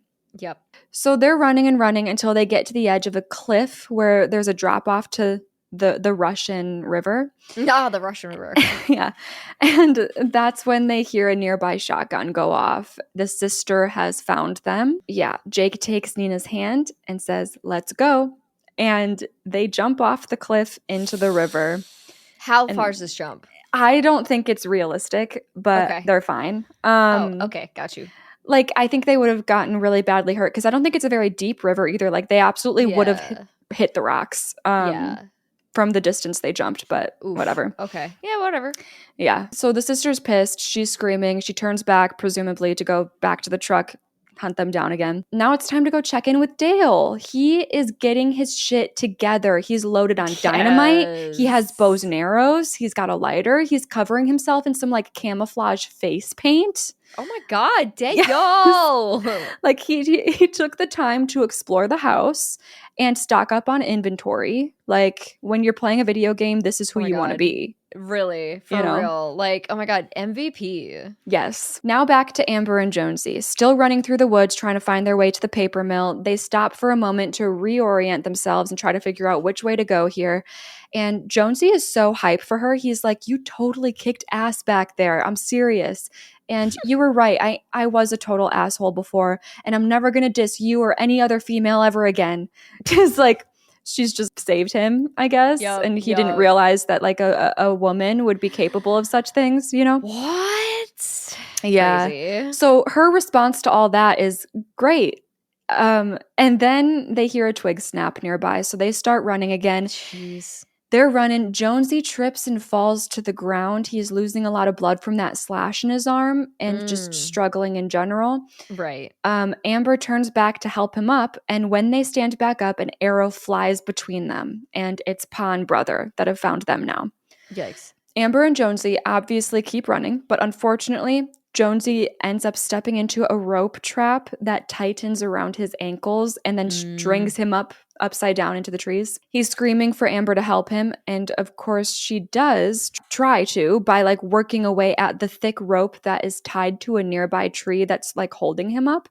Right. But she can't get the knot undone with like just her bare hands. It's a really big, thick rope. Jonesy knows that Pa's on their trail, so once he sees her struggling with that, he just starts telling her to go and leave him behind. Oh. Which, yeah, I was like shocked by that, and I was like, wow, that's really nice, I guess. You know, I mean, it's a weird thing to be like, wow, that's nice, but you know. It's just like so surprising for his character. Right. That it's just like, oh, okay. Yeah. He saw her like beat up one of these guys, and it was like his whole personality has changed.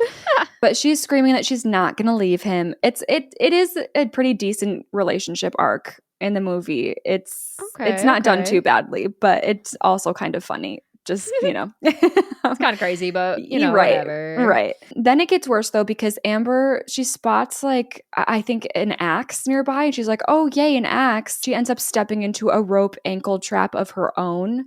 And she gets strung upside down right alongside Jonesy.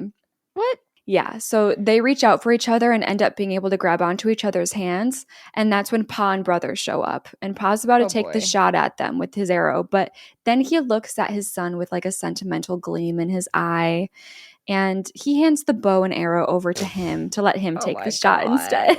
Oh my God, no. Jonesy is crying now, like starting to cry a bit. And Amber tells him, I'm here. And he goes, Amber, I'm scared. And she says, you're not alone.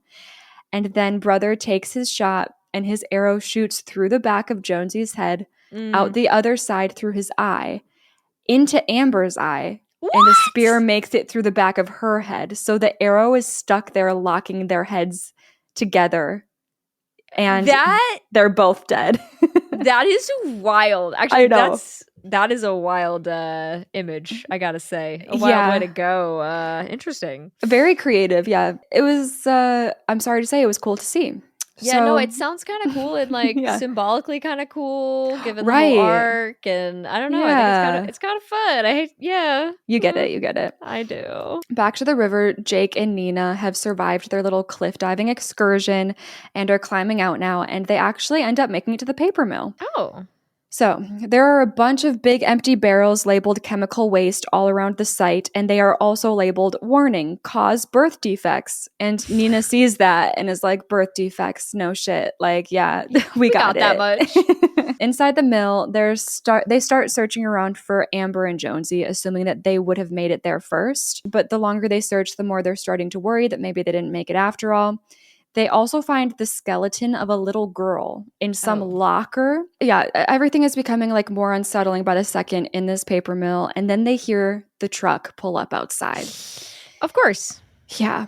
Earlier, we did get a quick shot of Dale seeing the sister ride by in the truck. So at this point, as a viewer, I'm thinking, okay, yes, it sucks the sister is here, but please, Dale, come save the day, you know? Oh, yes, Dale. So Nina wants to run to get out of this paper mill, run away, but Jake stops her and is like, no, we can't leave Jonesy and Amber. We need to search this mill for them in case they need our help. Again, it's like a what would you do situation. I wouldn't search for them. At this point, no. It was like, if we were going to search for them, we were going to search for them. We were all going to go together. Why would we backtrack now if we've already split up like that? Like, that doesn't really make sense. That's the risk you're taking. And like, Ma's here now. Like, we just gotta, how are we going to help them if we can't help ourselves? Like, Exactly. I need to. Yeah, no, that doesn't make sense at this point. Yeah. So the two of them do, though, end up searching because like Jake convinces her, like, we got to make sure that they're not here and whatever. Yeah. So they end up finding this huge portion of the mill that's just a giant storage garage, and it's filled up with different cars. So they spot the RV amongst them, and then they start hearing Michael screaming. So Jake is like, all right, I'm going to go down there. They both go. He grabs a big wrench as a weapon. Not bad. And he bursts into the RV. Nina waits outside keeping watch. He's like, you got my back? And she literally looks at him like, like, okay, yeah, sure, I'll try. Like, what the fuck? Whatever. So yeah, she's just like keeping watch outside the RV. He goes inside to help Michael, but in the RV, Jake finds that Michael's screams are coming from a videotape, which is showing Michael tied to a chair in what is probably a room in this mill, by what it looks like, screaming for help. Oh no, wait, that's probably. Oh yeah, that makes sense. Yikes. So outside the RV, the sister shows up with a shotgun in Nina's face. Oh, good. Nothing Nina can do about that. She doesn't even have a weapon. She ends up getting carried off by the brother, who has a hand over her mouth to keep her quiet. Yikes. Inside the RV, Jake is watching as Ma kills Michael on this videotape via decapitation. Ooh. Yeah. Okay. Well, gotta have a little decapitation in there. Yes. And when he realizes that he's walked into a trap, he turns to see Pa standing right in front of him. Pa knocks him out, throws him on the ground outside the RV where the sister hog ties him, and they walk off together, dragging Jake along. But thankfully, we do get a shot of Dale hiding behind some cars with his eyes on all of this. Oh my God. Dale! Yes. I love Dale so much. I don't know if you can tell. Dale's my guy.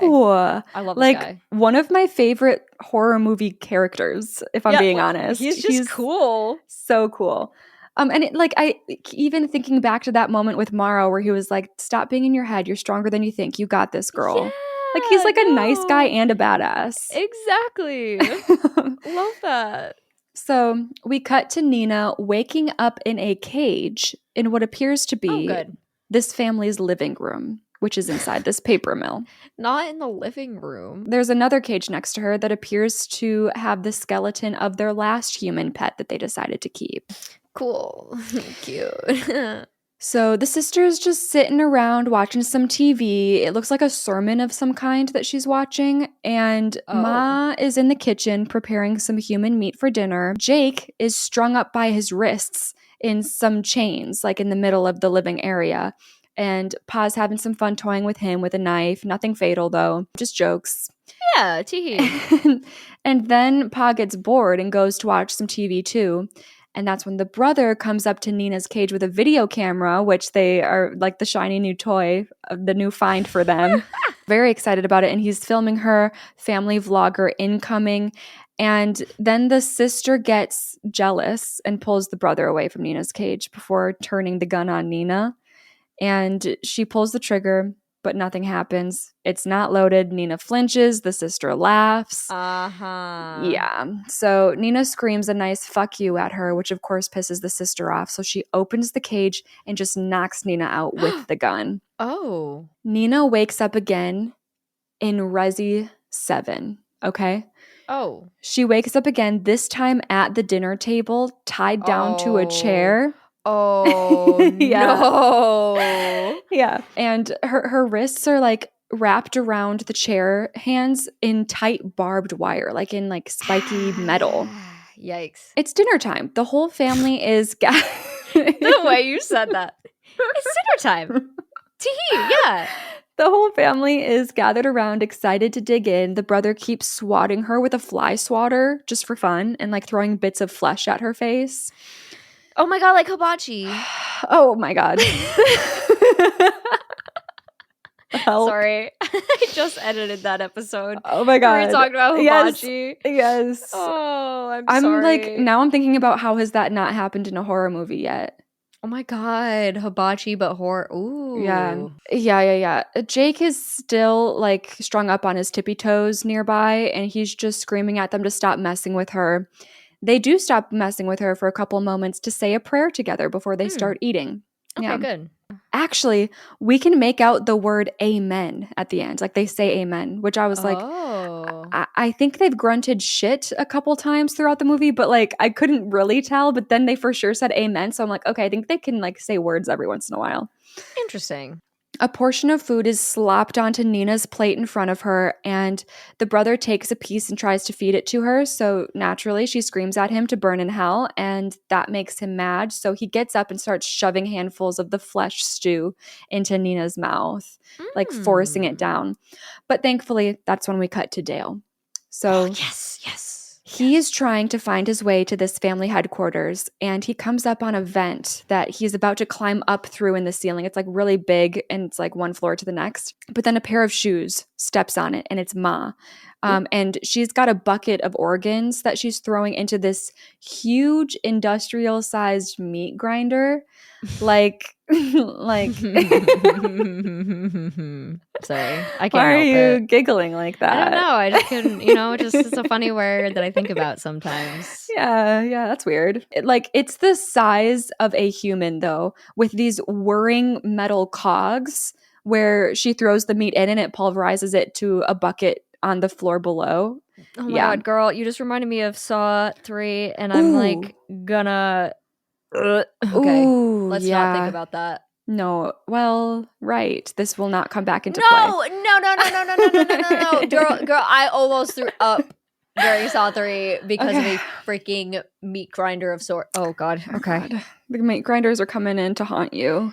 They are. Dale stays very still watching this from below, hoping that she won't look down and see him standing below her. And she doesn't notice. She walks away. He quietly lifts himself up through this vent. And that's when we cut back to Nina and Jake. Jake is still begging the family to let them go, but they just keep laughing and like mocking him. Yeah. But Dale is getting closer and closer. He's literally just down the hall outside this living space, but the family ends up hearing him in the hall.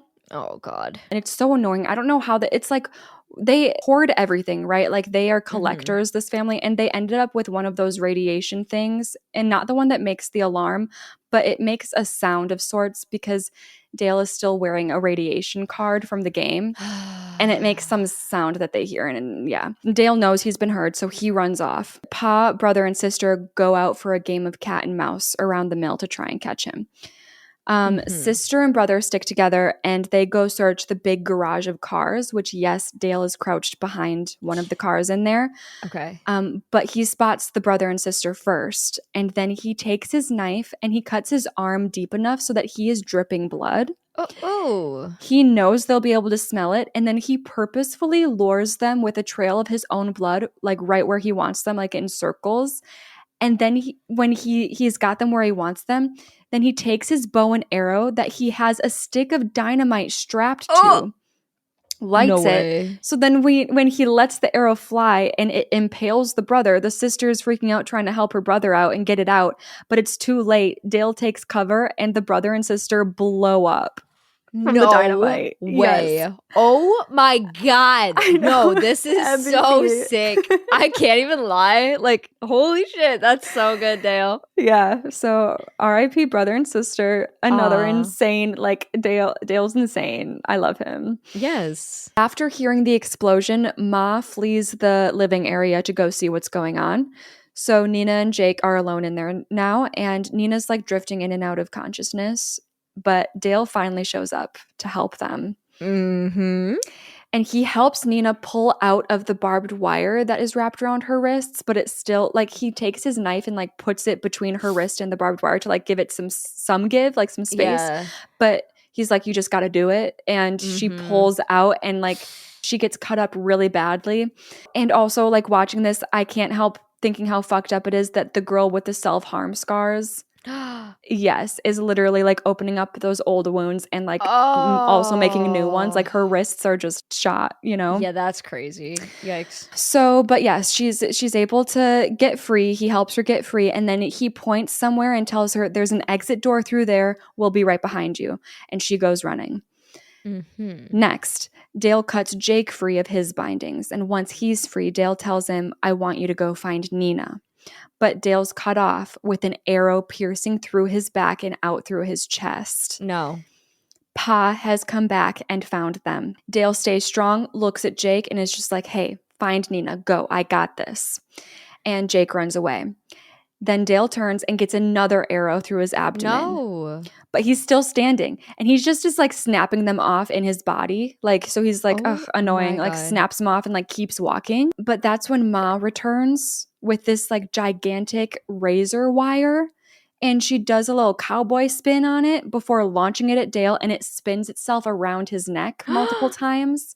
Tighter and tighter, like, and it's like metal, you know, and like sharp, and it punctures his throat. And his final words are "fuck you," and he falls dead to the floor. No, he doesn't. Yeah. No. I'm so upset. No. Oh, damn it. Dale was supposed to come out on top. It was just...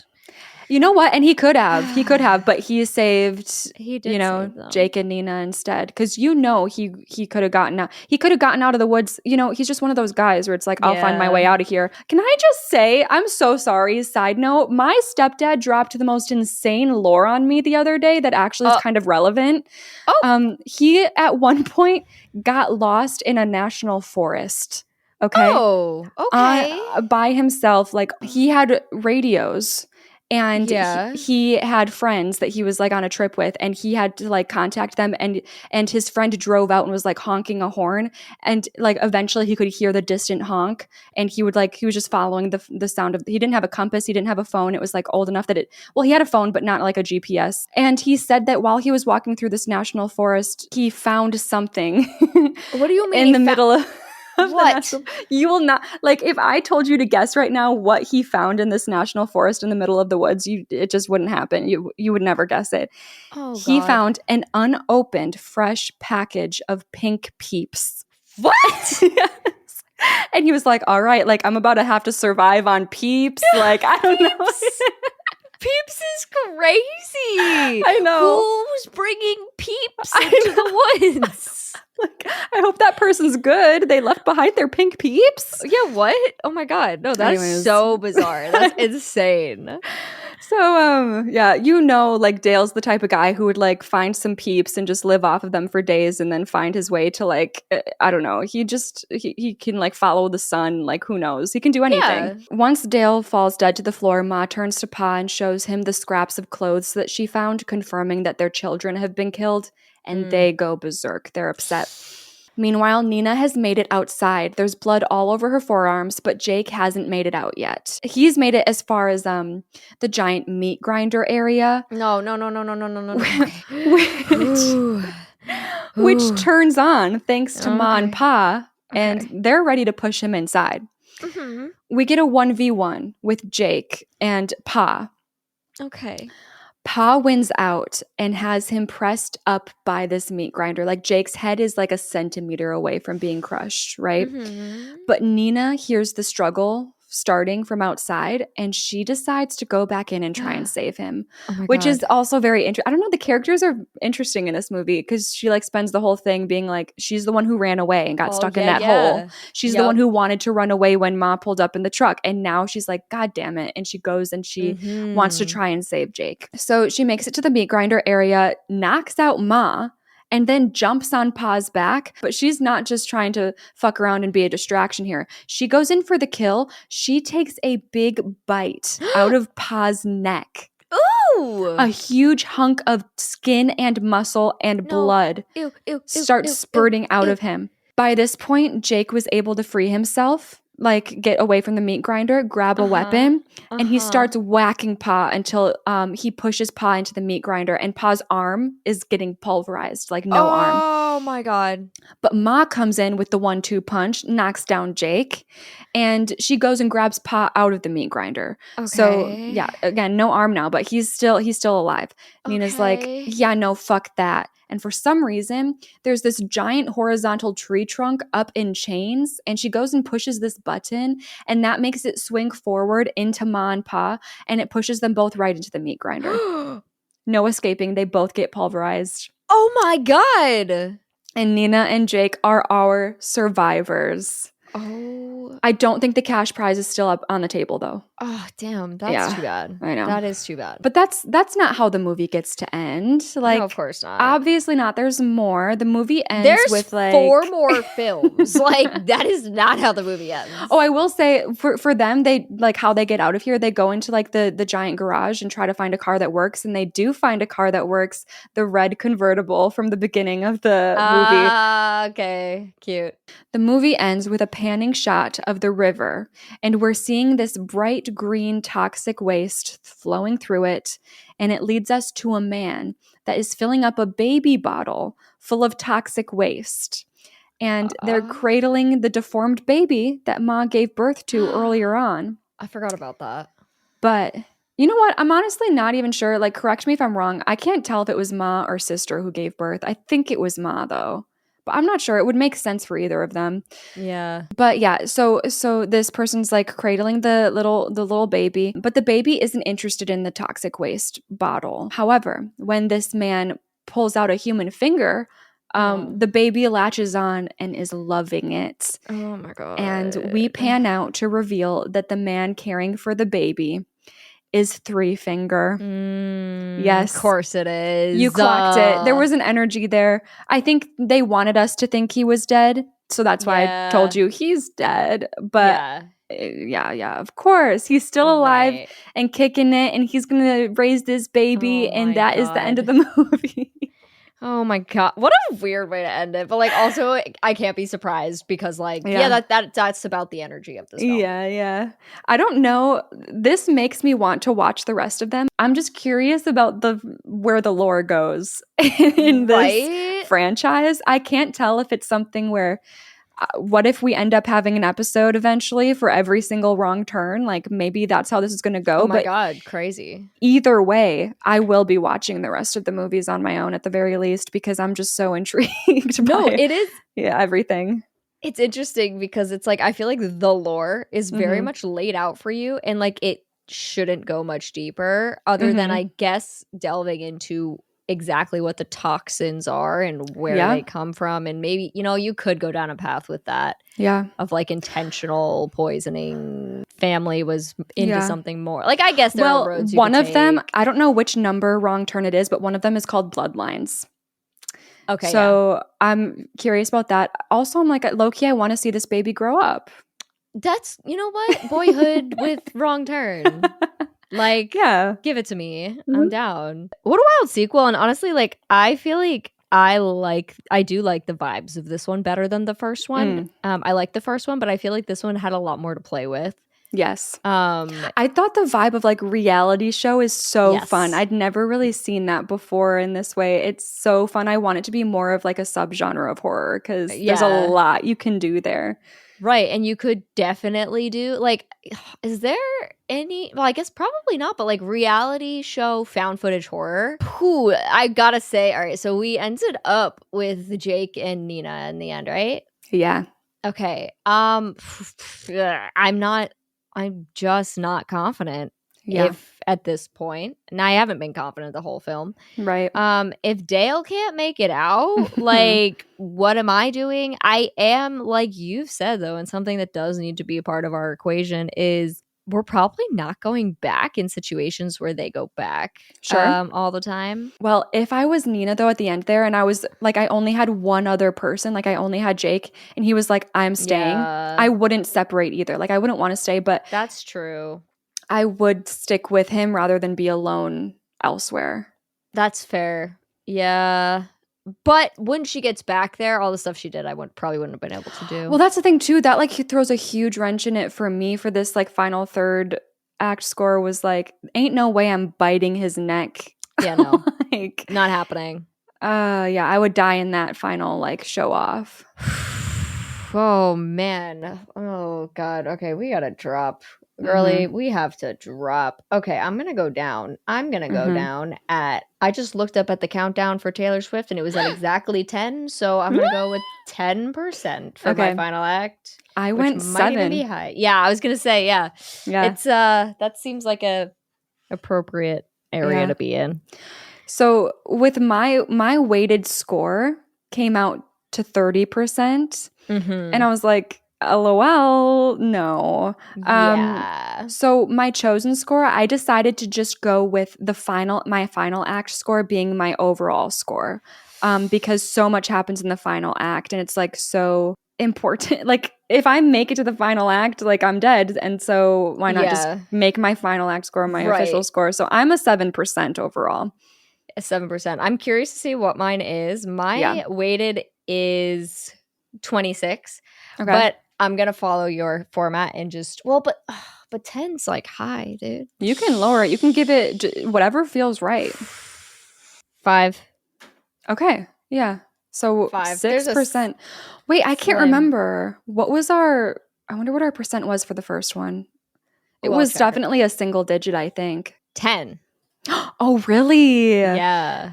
So I would agree that this one is more difficult to survive than the last one. So I'm happy with how that that makes sense to me.